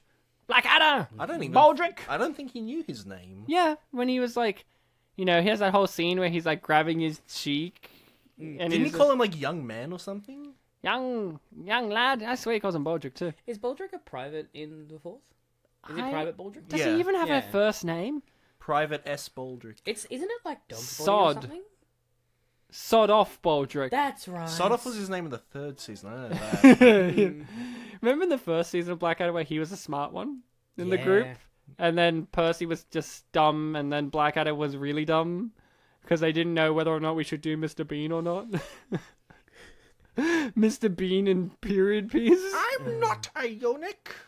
I love elements of the first season, but I love the second one way more, and the fourth one is a tie. I don't know why I skipped the third one, but I do love that one as well. I love how they use Bob in the third one as the highwayman. Bob as a recurring character is great. I just love it. And Hugh Laurie is like the Prince of Wales. Fucking infuriating, but hilarious. As King George eventually. Yeah. The mad one. Well, not the mad one, the sad one. I was the mad one. Yeah, you're thinking of Horrible Histories too. I fucking love Horrible Histories. The idea that in the third season that he gets killed and Blackadder takes his place, and if you know anything about history, it makes more sense because King George the Fourth was fucking insane and evil and weird, and he became really fat. He was the one that ate cake. He was the fat one, actually. So the idea of Blackadder pigging out makes sense to me because he was starving in the third season a lot. He was like, I'm starving. Get me bread. Give me bread. Yeah, that much I didn't know. So in this movie, he doesn't starve because there's a great end credits sequence in which we get to see him make food. Did you see this? No. Oh, you didn't see it? I did not. You fucking idiot. Well, hold on. There's an end To be credits fair, scene Ryan. Yeah, it's like Marvel. You know, it's a stinger. Yeah, to be fair, we were actually Ryan and I were talking about this before the episode. It's surprisingly late in the credits. It's not early. It's not early in the end. credits. It's not the end. It's like by the time It's like the second third song. way third through. quarter. Yeah. So it's a scene of him making choice. dinner at her house when she's like, let's get takeaway. And he's like, yes. And then he goes and looks at the takeaway menu. He's like, I don't want any of this. So he makes food and he does it to classical music and he does it in time with the music, like the chop matches of the knife. And he's dancing around. Is And he wearing like a frilly apron? no, Oh. he's just wearing his normal Johnny outfit. Yeah, just takes off the blazer or Johnny whatever. uniform. Now remember, Johnny means condom in England. So just to appreciate that. Oh. I really. Is that you gagging for Johnny right now? I don't know what that is. When I think of Johnny, I always think of the TV show Bottom with Rick Mail and Adrian Edmondson, where they want to get a condom from the condom machine in the men's bathroom, and it's like, okay, first off, you have to decide what kind you want. What do you mean, what kind? Well, there's ribbed, there's ripped. Who wants a ripped condom? I know, right? There's extra large, like all that. He's like, okay, let's choose that. There's like, oh, nachos. What flavor do you want? Flavor? What are you talking about? It's like, well, there's pineapple, there's crisps, there's gravy, all of these, and they go this list of like, oh crap, what one do you want of this, of this, of this? And he just gets all of this terrible, like, you know, spiked, crisp flavored, extra large condom. I think I only think of like condoms being called Johnnies in the context of Rick Mail. Yeah, that too, because in that, it doesn't give him the condom, and he just starts smacking on the machine going, give me my Johnnies! I want my Johnnies! Give me my Johnnies now! And a guy walks in who was the boyfriend of a chick that he had hit on earlier in the night, and he's like, give me my Johnnies so I can bang that bird out there! And then he looks at the guy, and the guy's just like, oh, for fuck's sake, and just punches him, hits his head into the machine, and million condoms shoot out. That's what I think of when I think of Johnnies. Now, back to Johnny English, the condom movie. I wanted this to say scene here. Oh, this scene, alright. It's your favourite scene. Well, I was actually going to talk about the previous scene, which I think had excellent sound work. How so? How so? When it was dark and he was looking out the window, you could hear the vacuum cleaner in the background. Yeah, that was and really that good. instantly gave you this idea of, oh shit, Who vacuums she's at night? there. Yeah, who vacuums at night? Yeah, but obviously, if you've seen the film, you're like, oh my god, it's her. She's back, the old lady. And then, there's his mum, you know. She's vacuuming. This universe shows us that people do have mums. What? People have mums in What? this universe. Yeah, I know. Oh, in this universe, okay. Oh, not everyone has a mum. Yeah, not everyone has a mum. You know, if you're Macbeth, you know, you don't have a mum for long. If you're Hamlet as well, come on. Every Shakespeare character's mums don't have a happy ending, do they? Is there one? We don't know what happened to Othello's mum. I'm pretty sure she might be fine, but yet again, if she was a Moor as well, probably not. This isn't Shakespeare, but if you're Oedipus... Yeah, you have a have a terrible mum. end too. You have a mum, though. Oedipus, You have a mum very close to you. One of my favourite Mel Brooks jokes is in History of the World Part 1. He walks past, in the Roman Empire section of the movie, he walks past a blind beggar And he's like, he's got the thing around his neck saying Oedipus and blah, blah, like former king Oedipus. And he's begging for money, and the black guy walks past him and just gives him a high five. He's like, "What's up, motherfucker?" And just keeps walking. And I'm like, that was good. That was good, because it's one of those jokes that's like, you have to really think about that for a second. It's like, it's not like drawing attention to itself. It just keeps on walking. Just keeps on walking and going. That's a great movie. It has a whole musical number about the Spanish Inquisition. I think we're going a bit too strong on jokes from other things. How about we talk about jokes from this movie? I think Rowan This was a Atkinson great joke. inspires that in people. I actually like this too. Where the speed camera, like the cameras are clicking off each time he drives past, which... Are there a lot of them in this kind of area in Switzerland? England is infamous for having too many and shitloads of speed cameras. In the first one, he does shoot a missile at one. Which I think we can all agree with. I don't drive, so I don't have neither to of you worry drive, about shooting missiles at speed cameras, but you drive. There's missiles Have you been done? For speeding? Yeah, by a speed camera. Why are you asking me this? Because I'm a police officer. And you have to answer my You're question. under arrest. You're a police officer who can't drive. You're under arrest. Well, my dog drives. Come on. So, fair enough. what? You a doggist, are you?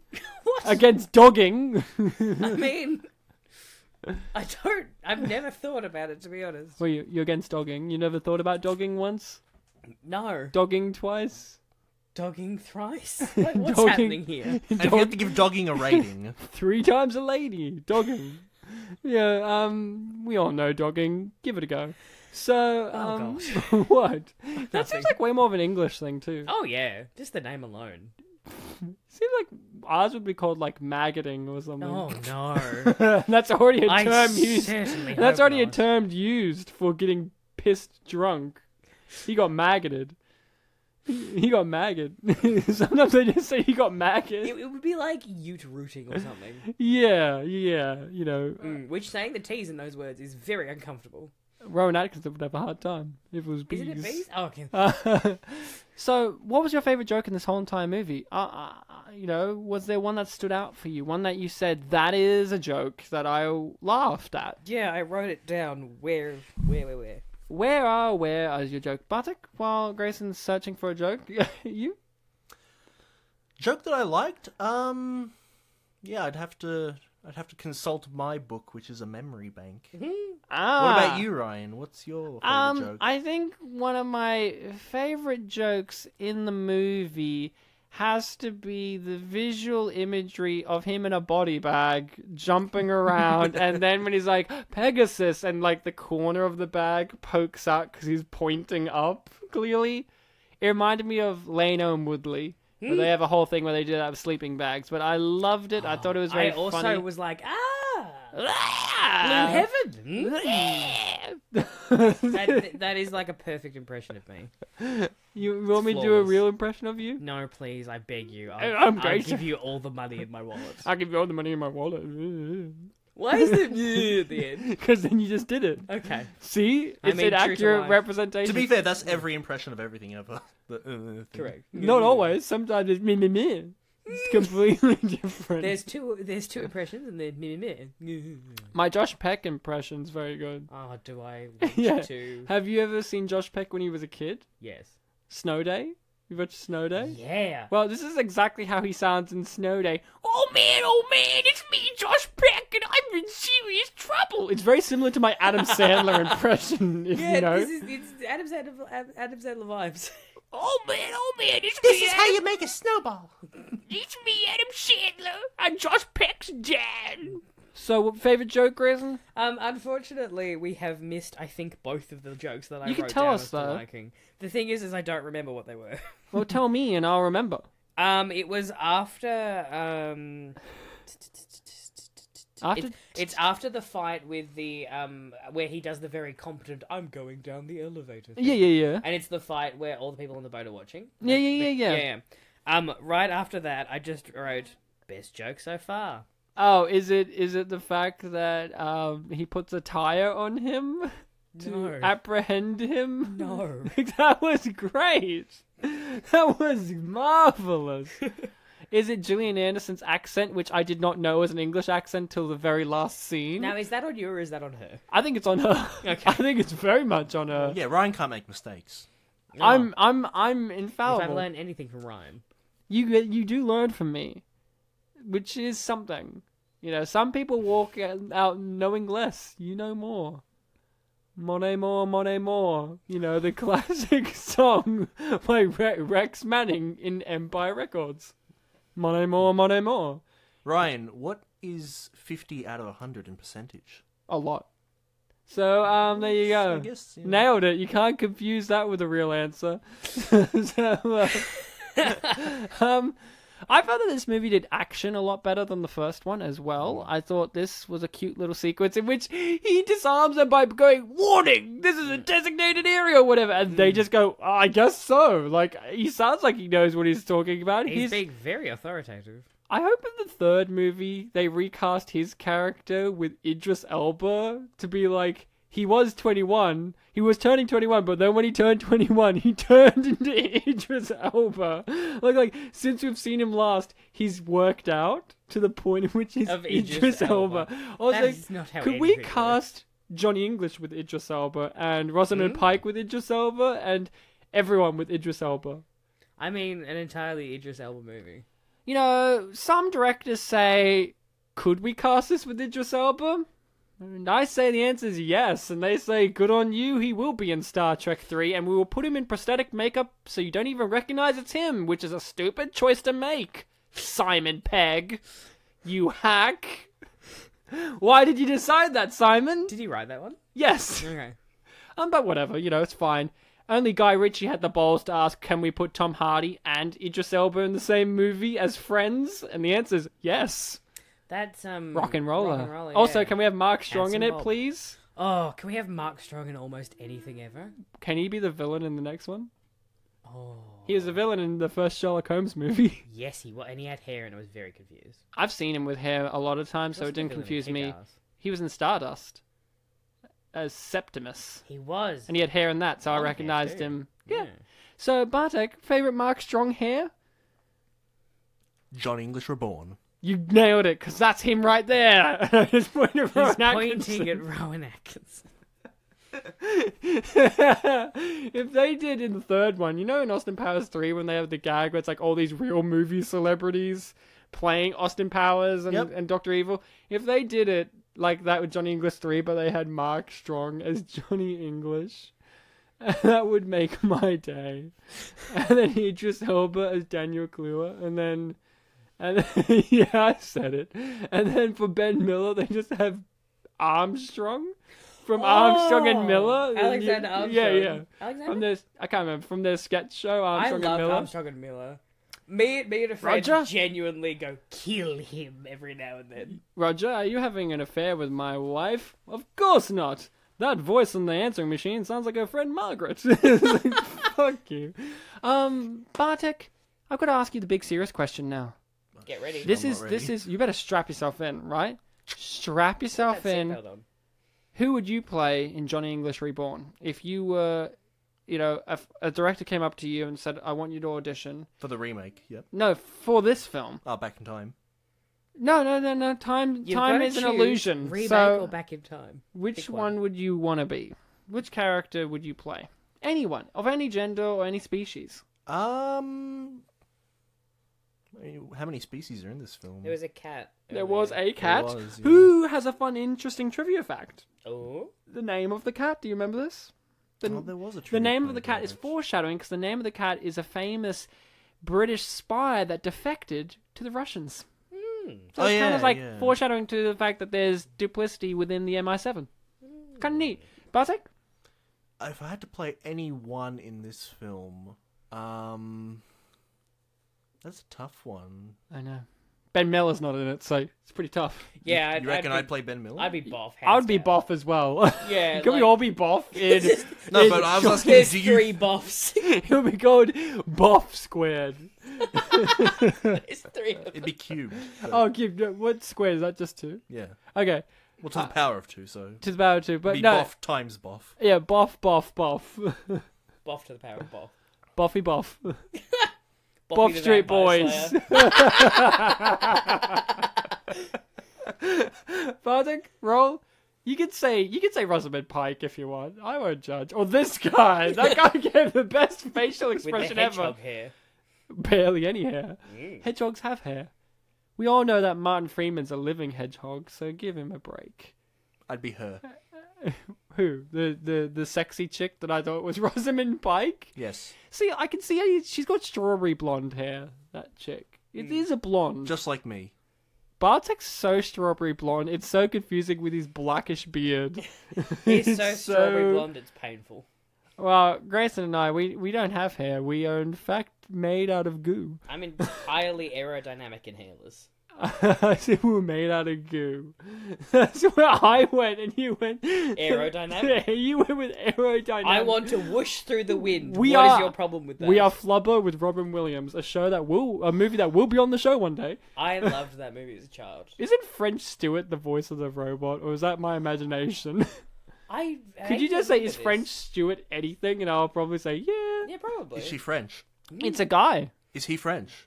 No. Is he Stewart, though? You said you'd say yes. When? Just then. Is French Stewart anything? He's got you there. You liar.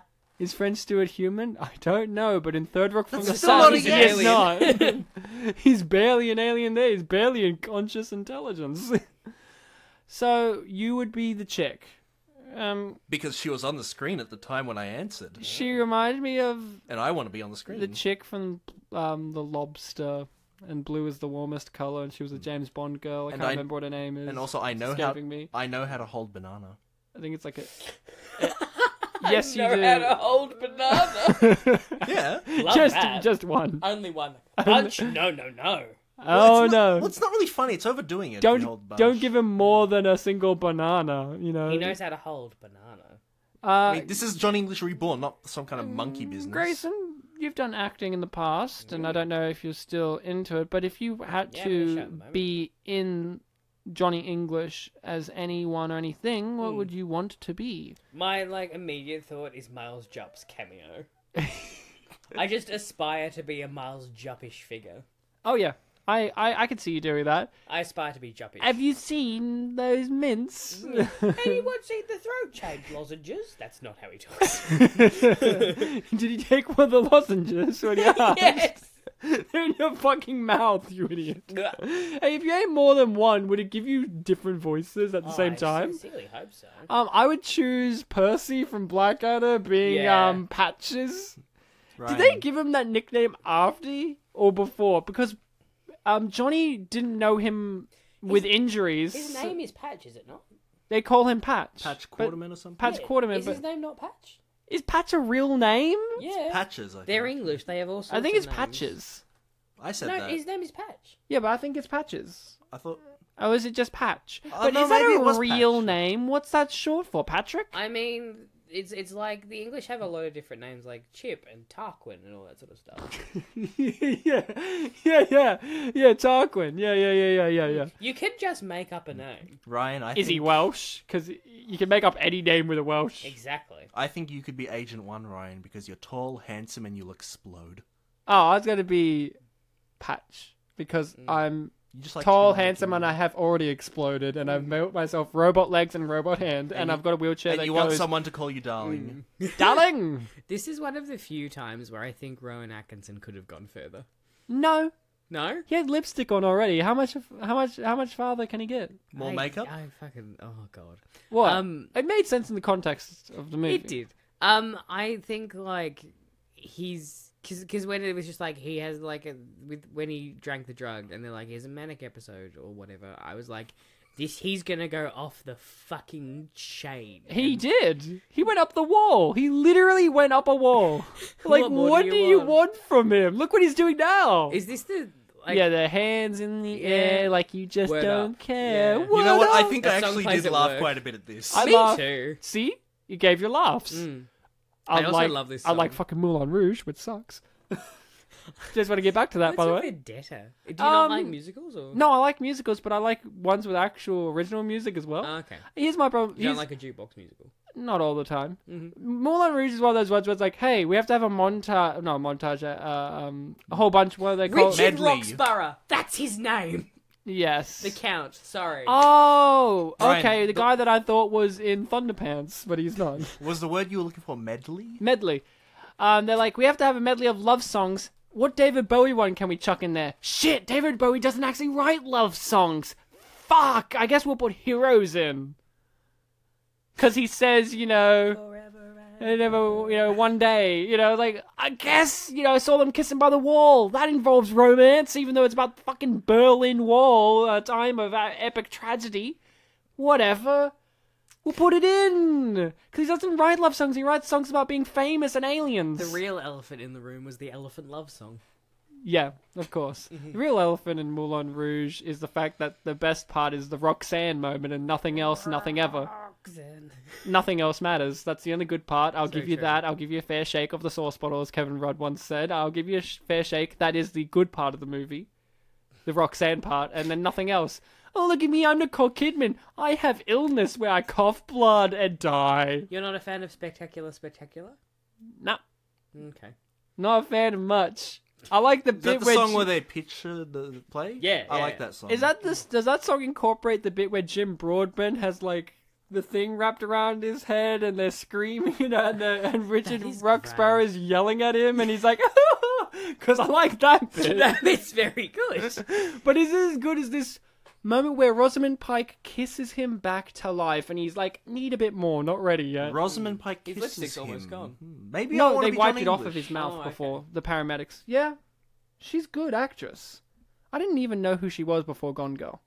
Rosamund Pike. To be honest, I think the same. But then Even though I've seen this. But then I looked up her work, and I'm like, I've seen that, I've seen that, I've seen that, I've seen that, and I'm like, why had I never noticed her before? She's a very talented actress, very attractive, She's and excellent in The World's End. well, yeah, but that came around at the same time, and once I'd seen Gone Girl, I saw World's End. I think they were around the same year, at least in Australia. Yeah. I think she was in Hector too. And Gone Girl, she's great, and then in World's End, she's fantastic. Oh, yeah. She says crumbs all the time. Oh, She's like, crumbs. oh, crumbs, because one of Simon Pegg's and Edgar Wright's friends, that's a woman, says crumbs all the time. It's like, what the fuck are you from 1940s?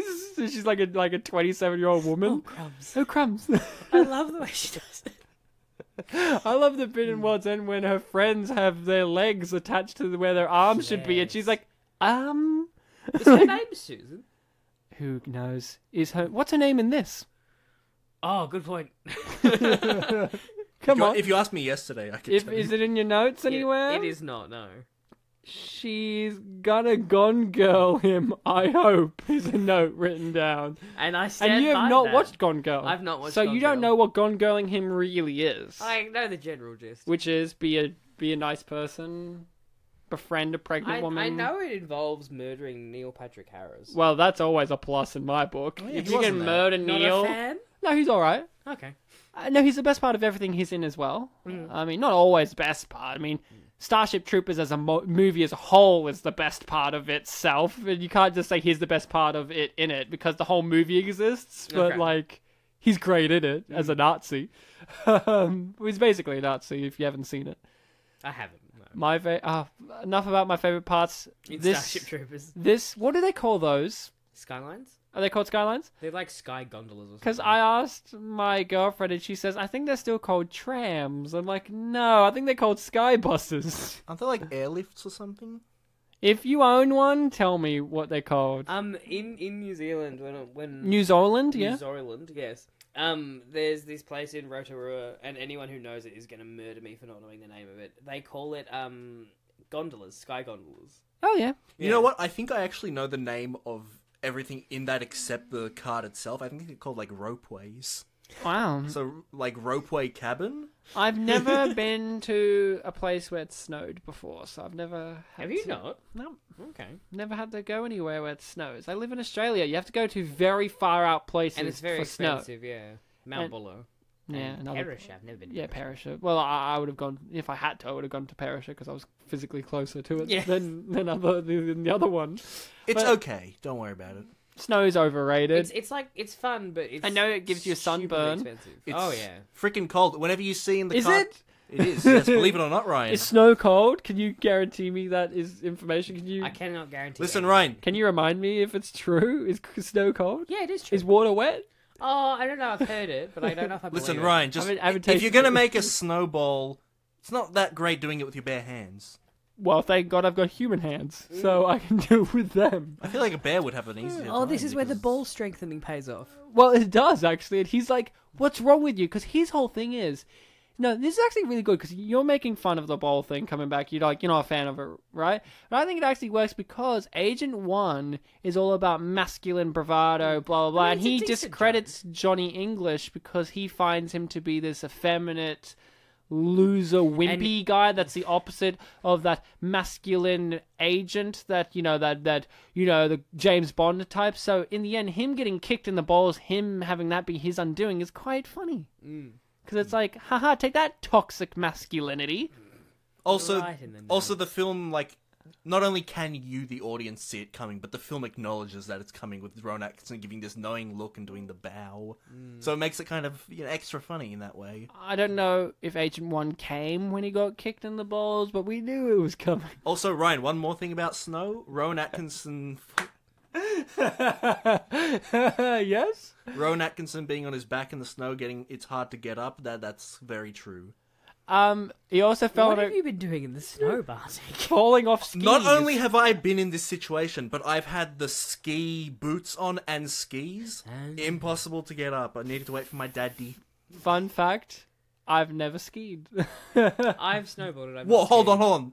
You haven't Oh, been no, to I the have snow skied. and you haven't skied? You know, Rosamund Pike plays fire hockey What in is real life. fire hockey? It is what you think it is. They play hockey at night in the pitch Is the darkness. puck on fire? They get a toilet roll, pour it in kerosene, have heard and of wrap this, it in yeah. chicken wire. Is that what you're meant to be thinking when you hear fire hockey?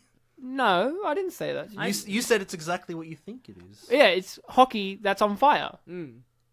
I Like, had heard that Rosamund Fire Pike- hockey. But It's we're all- fire involved in the game of hockey. But where are all the sexy chicks saying that I'm hot?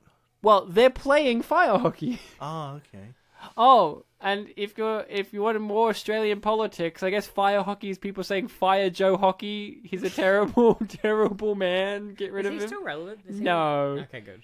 I loved when he was like, I'm going to cut unemployment wages by half because the age of entitlement is over. It's like, does he realize? Here's the thing. If you're a politician or aspiring to be one, really choose your words carefully, because do you ever think to yourself, if you said that, if you were Joe Hockey or someone like that, do you ever think, ooh, did I sound like a tyrant just then? Because that sounds like the acts of a tyrant. Like, the age of entitlement is over. That sounds like something a movie villain would say. It sounds like a John Malkovich line. It sounds like something John Malkovich would have said in the first Johnny English movie, in which he's like, the age of entitlement is over.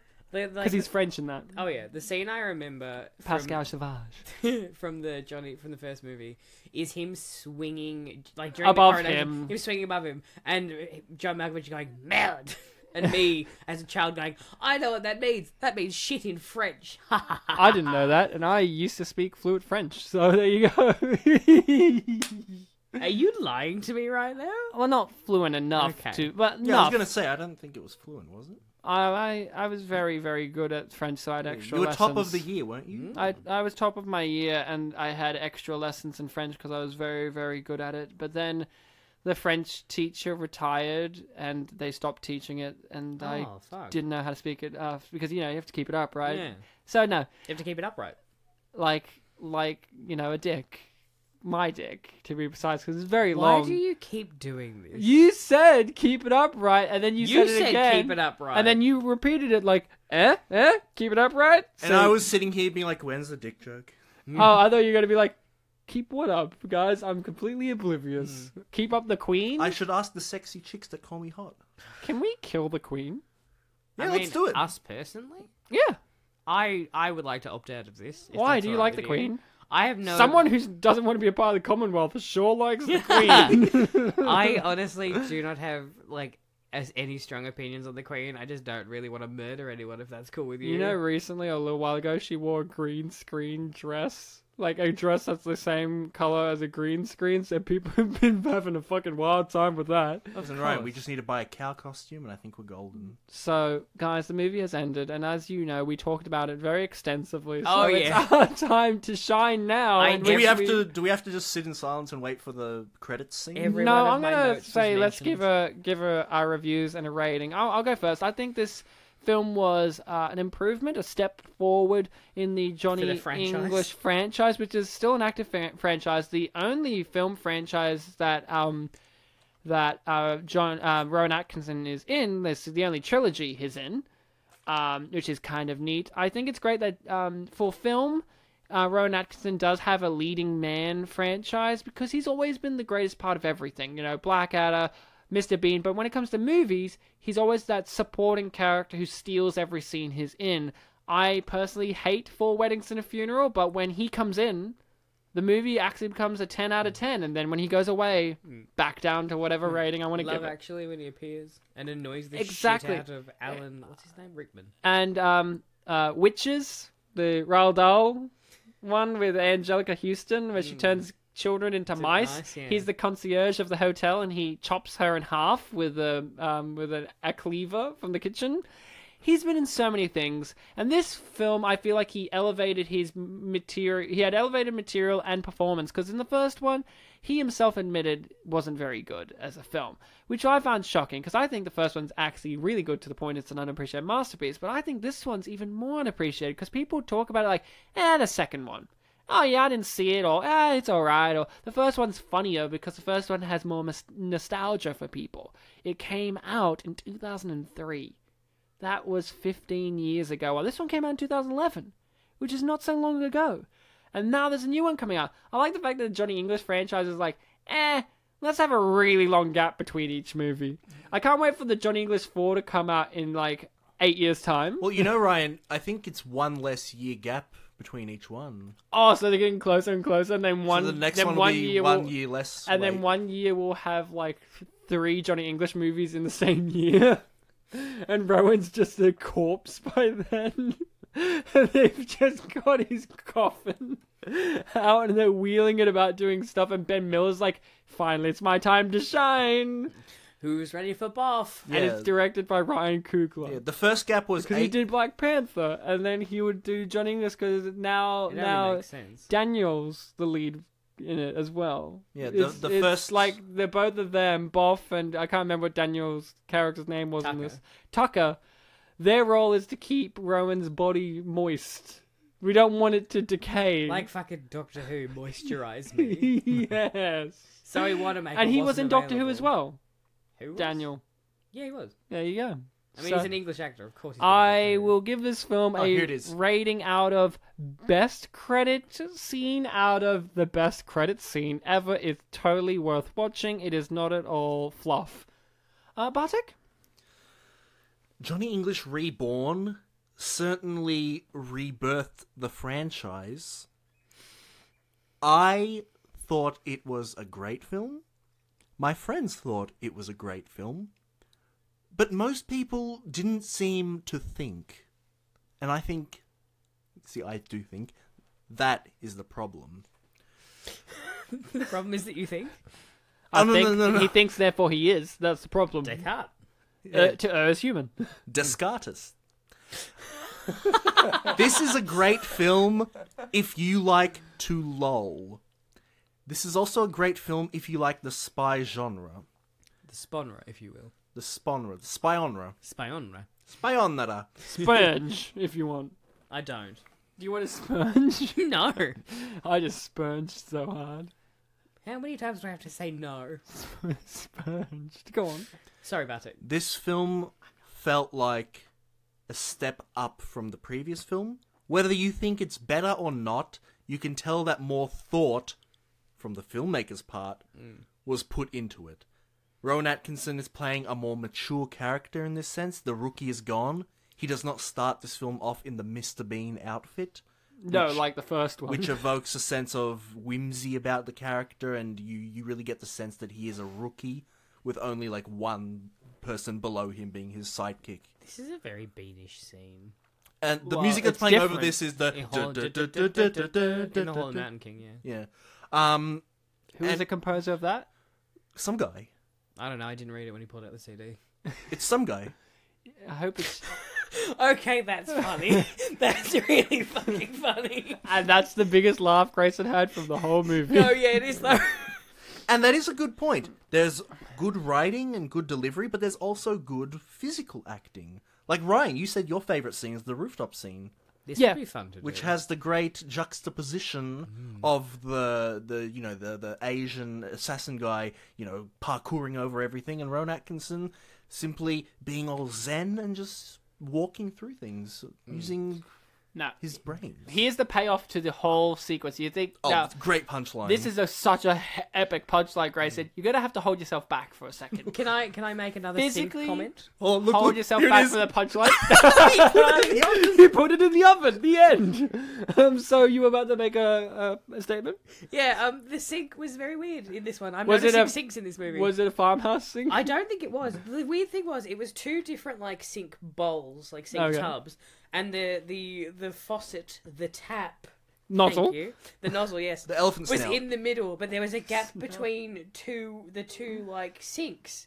And so the nozzle was hovering over nothing. The tap was hovering over nothing. Wait, what do you mean hovering over nothing? Okay, so So it's in the middle. yeah, it's in the middle. You know so, taps can move, right? sink. Yeah, but They the can- thing is they can move. look at the gap of Yeah, but how long here. was the tap?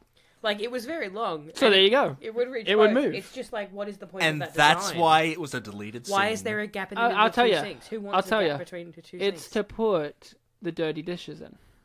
The on. gap. Yeah, to put the dirty dishes on. Yeah. Why? It's made of countertop. It's not even a drainage thing. Yeah, but I put my dirty dishes when I'm washing them on the countertop. I don't... Yeah, but would you want them in the middle of two sinks? Well, maybe that's how some people do want them, though. I just think that's an odd design. I'm not a sink man. I've never. You're a tap man, apparently. Well, taps are used in sinks, yeah. Yeah. I just never. I seen a just sink go. like I just that. go outside and find whatever taps attached to whatever industrial building's wall, which happens to be for me the church down the road, and I just wash my dishes in a bucket like you do. So what that was, listening people, was Ryan and Grayson were reading out a script I wrote for them. It's an actual... It's an actual transcript of the test audiences when they watched that scene, and it is the reason why the scene was not put into the final film. So you can see that this film had a lot of clever thought put into it. And your rating? The rating that I give this film is a John Howard out of the Parliament. Oh my god. The actor, very bold choice. Why is he in Parliament? Who knows? Well, actors out of can the run par- for out of the leaders. Parliament. Out of the Parliament. I'm so sorry. Grayson, review and rating? Review and rating. I give this film a farmhouse sink out of a drainage shelf. Great. Where's Sink with a nozzle? Yes. a Gotta be bucket? nozzle. Is that involved in No, here? no bucket. Wow, that's racist. I am no church dishwasher. And your review? My review, not the worst. That's it? I'm not wrong. You're not wrong. It's not the worst movie I've ever seen. And you know what, that Ryan? Still goes to Star Trek 2 Into Darkness. You know what you did. Very, very bad. Very, very bad. And you'll find, Ryan, that every single film we've done on this podcast is not the worst. No, you're right. So, Bartek, none of them are let's Star Trek hear 2. from comments from YouTube and IMDb, because the internet has said one thing to me, and that is, we're a place of kindness and love. Bartek? The first comment from... Oh, well, hold on, let me just aim at the microphone with You my can mouth. if you want. Good idea. Aim it with your butthole. Why would you? Put it in my mouth. If it's bacon and tasty, put it in there. Go on. One of the best rants I've heard you do, to be honest. Wow, you haven't heard enough rants from me. I've heard so many rants from you. Oh, look at me. I'm Grayson and I've heard rants. Great impression. Well, you're right, some of them do have... My dad's Steve Tyler. And my mum's Rowan Atkinson. And their unholy union birthed me. It explains a lot. Doesn't it just? Yes. Yeah. Yes, come on, Bartek. Bartek? Bartek? I don't know what we're doing. Do you want some marijuana? Malwawa. Do you want some marijuana, Bartek? Excuse me, there is an R in my name. It's what the cool kids are Pronounce it with a injecting. W. Bautek. Don't bring his brother Lartek into this at all. Shut up about Lartek. He's disgracing America. Now, let's get on to what Ratek has to say. The first comment from the Shrine of Love that is YouTube is... This was better than the first Johnny English. I agree. Very simple comment, and it's an opinion. To the point. To the point. I don't know why you're looking at me when you said that. Because you had a very similar point. The next comment is... Zip up that fly. I don't want to see that point. Fuck you. No, thanks. I've got a girlfriend. Isn't she your fiance at this point? Well, I can call her whatever I want. Yeah. Just not wife yet, legally. Legally. I'm all about laws. I just watched Johnny English Reborn. Why don't you call her by her name? Yeah. By her name? You can guess her name. Her name is Johnny English Reborn. I'm married to each film I watch. You know, Ryan, I thought you weren't married. Well, not legally. her first name begins with an R. You can do the W thing You with can't marry a film legally. What are you, crazy? it. In Japan, you can marry video game characters. Yeah, I'm not in Japan. What? The next comment is... Sorry to interrupt again. I know I'm very bad with interrupting, but what video game character would you marry? Because my answer is Neo Cortex, and you will know I'm right. The Clancy Brown one? The Clancy Brown one. There's no other one. Only Clancy. I'll marry Clancy Brown if he wants. I'm up for it, Clancy. Get onto it. I would marry Alistair from Dragon Age. Of course you would. Yeah, like it's very predictable. Bartek? Mario! The next comment is... The only choice. You're right, Bartek. You're correct. No love for Green Mario. Oh, you mean Luigi? No love for Luigi. Can he be the best man? I mean, if Mario wants... If Mario's the husband... So you're the wife. Ah. In that case... That is not how gay relationships work, and I think you know that. Do we know Bartek's gender, though? Do we? Oh, that's a good point. We don't know. There you go. Bartek, continue on. Yeah, look it up for me later. The next comment from YouTube I'll is... look it up on the most reliable source of information, Wikipedia. Fourth time's the charm. The next comment is... And it's the second comment, by the way. Yes. I don't understand why so many people didn't like this movie. I guess maybe they like the comedies where if someone show a boob or fart, that's called comedy in their opinion. Was there no fart jokes in this? No. Oh. Well Also, done. no poop jokes. In the first movie, he was literally covered in shit. In this one, all he got was a baby diaper on the head, which was a callback to Mr. Bean. So there you go. I'm proud of him. Well done. Yeah, Ryan. Ryan's the one that made the fart joke with the microphone and me earlier. Oh, that was a good one. Can you do the sound of someone eating a cucumber, please? No. Ah, it was so good. No, it wasn't. How can I'm you the deprive your best. listening people of this? All right, guys. You want to hear? You want to hear what it's like If to it's eat a anything cucumber? but the cucumber noise, I'm gonna be so livid. Okay. No. Mario, You're building it up bastard. too much. If you're good, I'll do it at the end of the episode. Okay, Bartek, excellent. continue on. I request crunching a snow pea. The next comment is... This one is the one with responses. I love responding. And it's a back and forth between the original commenter and a responder. Good. Just a single responder? I believe so. Do you want to like do the both parts on your own, or do you want one of us to? Let Bartek act for us. Yeah. Yes, I'm sorry, Bartek. I'll let Just you make count. sure one no, of no, them. I'm not offended, it's Make all sure right. one of them has the Mario voice. Alright, do you want it to be the initial commenter? You or- decide. Now let Bartek make all the artistic... The initial commenter will be Mario. Okay, excellent. I'm happy. And the responder will be Luigi. So just to be clear, Mario will be, oh, like this. And Luigi will be like this. That's how he sounds. Is Mr. Bean dead? No, bro. Really? He's really not dead. Who told you that? My friend told me. He read it in a newspaper. Well, he's alive, so tell him he's wrong or that the newspaper lies. I told him. Of course you did. And he said, no, you're wrong. What did he say? He said I was wrong. He's alive. Foreshadowing. I knew it. I knew it. I fucking nailed There were actually more responses, but they were going into the whole misunderstanding. It's like, oh, he's retiring the Mr. Bean character or something like that. I mean, Okay, if Rowan Atkinson killed Mr. Bean, that would be a fucking... He should have done it at the London Olympics. Well, I think... Yes! And he got crushed by the Queen. That would have been great. Oh my god, Like, yes. no, she knights him and accidentally cuts off his head, and he's like, "Doo!" And you see his head rolling on the ground. That would have been the great. famous Mr. Bean noise. Do. You know how he makes noises, right? You know the Scooby. And the last comment from YouTube... The last comment from YouTube is... I was just done watching the movie, and it was epically awesome! They need to do another one! What year was that comment done? This year. I didn't record that. I would assume it would have been I'm around sorry, 2011, Bartek. 2012. I'm asking for information. Plot you don't twist, it have. would have been 2008. Imagine that. Imagine. Before the movie and the trailer would have come out. But you know It was what? in the 90s, The next thing I have does have a Ooh. date on it. Good. Ooh. He means, like, the thing you eat, not the measurement Like of a time. medjool date. Yeah. Okay, go on.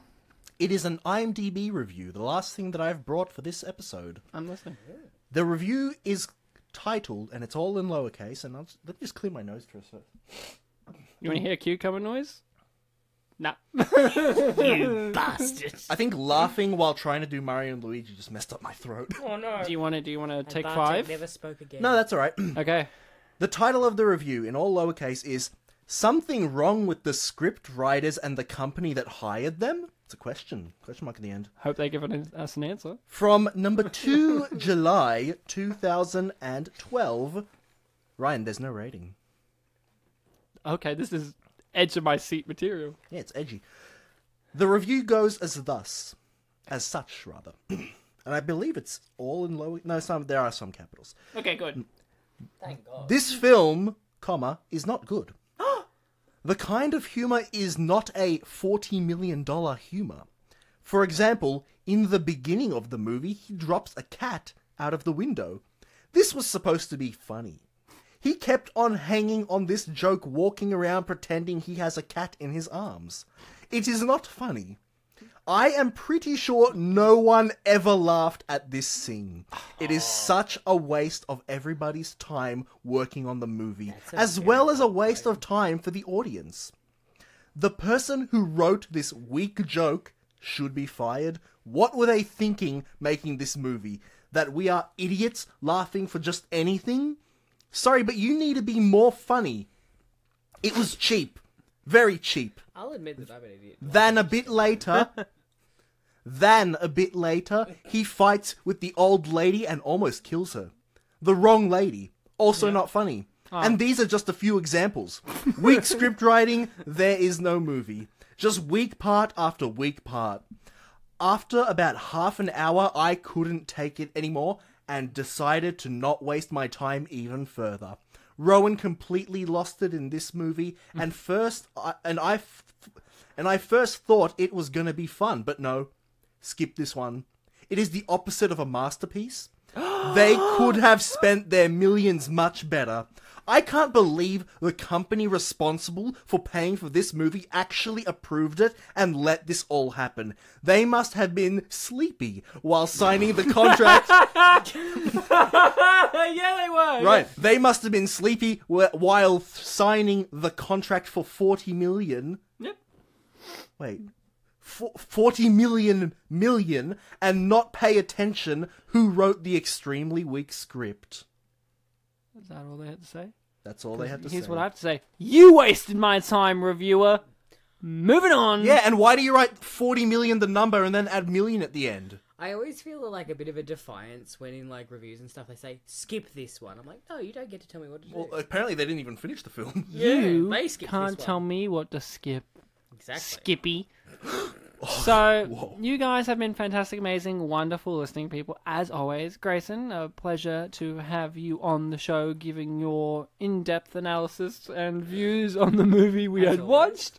Bartek, you got interrupted a lot, but I feel like we've grown as individuals along the way. I had some silent moments there. I wasn't really being interrupted. You know, he was a silent witness. Listen, I got to make Grayson laugh a lot this episode. Yes. I think it's worth it. You made me laugh too. Yeah, but you You laugh at rarely- anything. Oh, I'm a whore for laughter. No. Yeah, that's right. I'm not a whore. Yeah, I'm a I'm prostitute. I was- after I charge.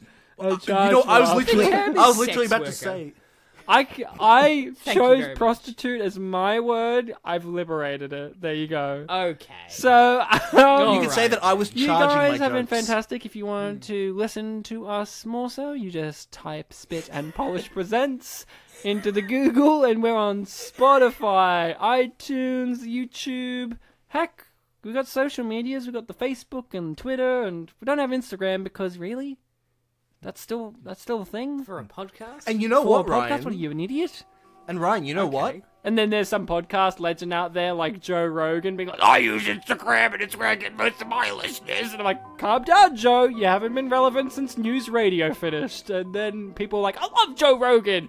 What is this, the Ryan podcast in which he tells us what he hates with no real reasons to back them up? Yeah, this is the Ryan experience. It's called, yes.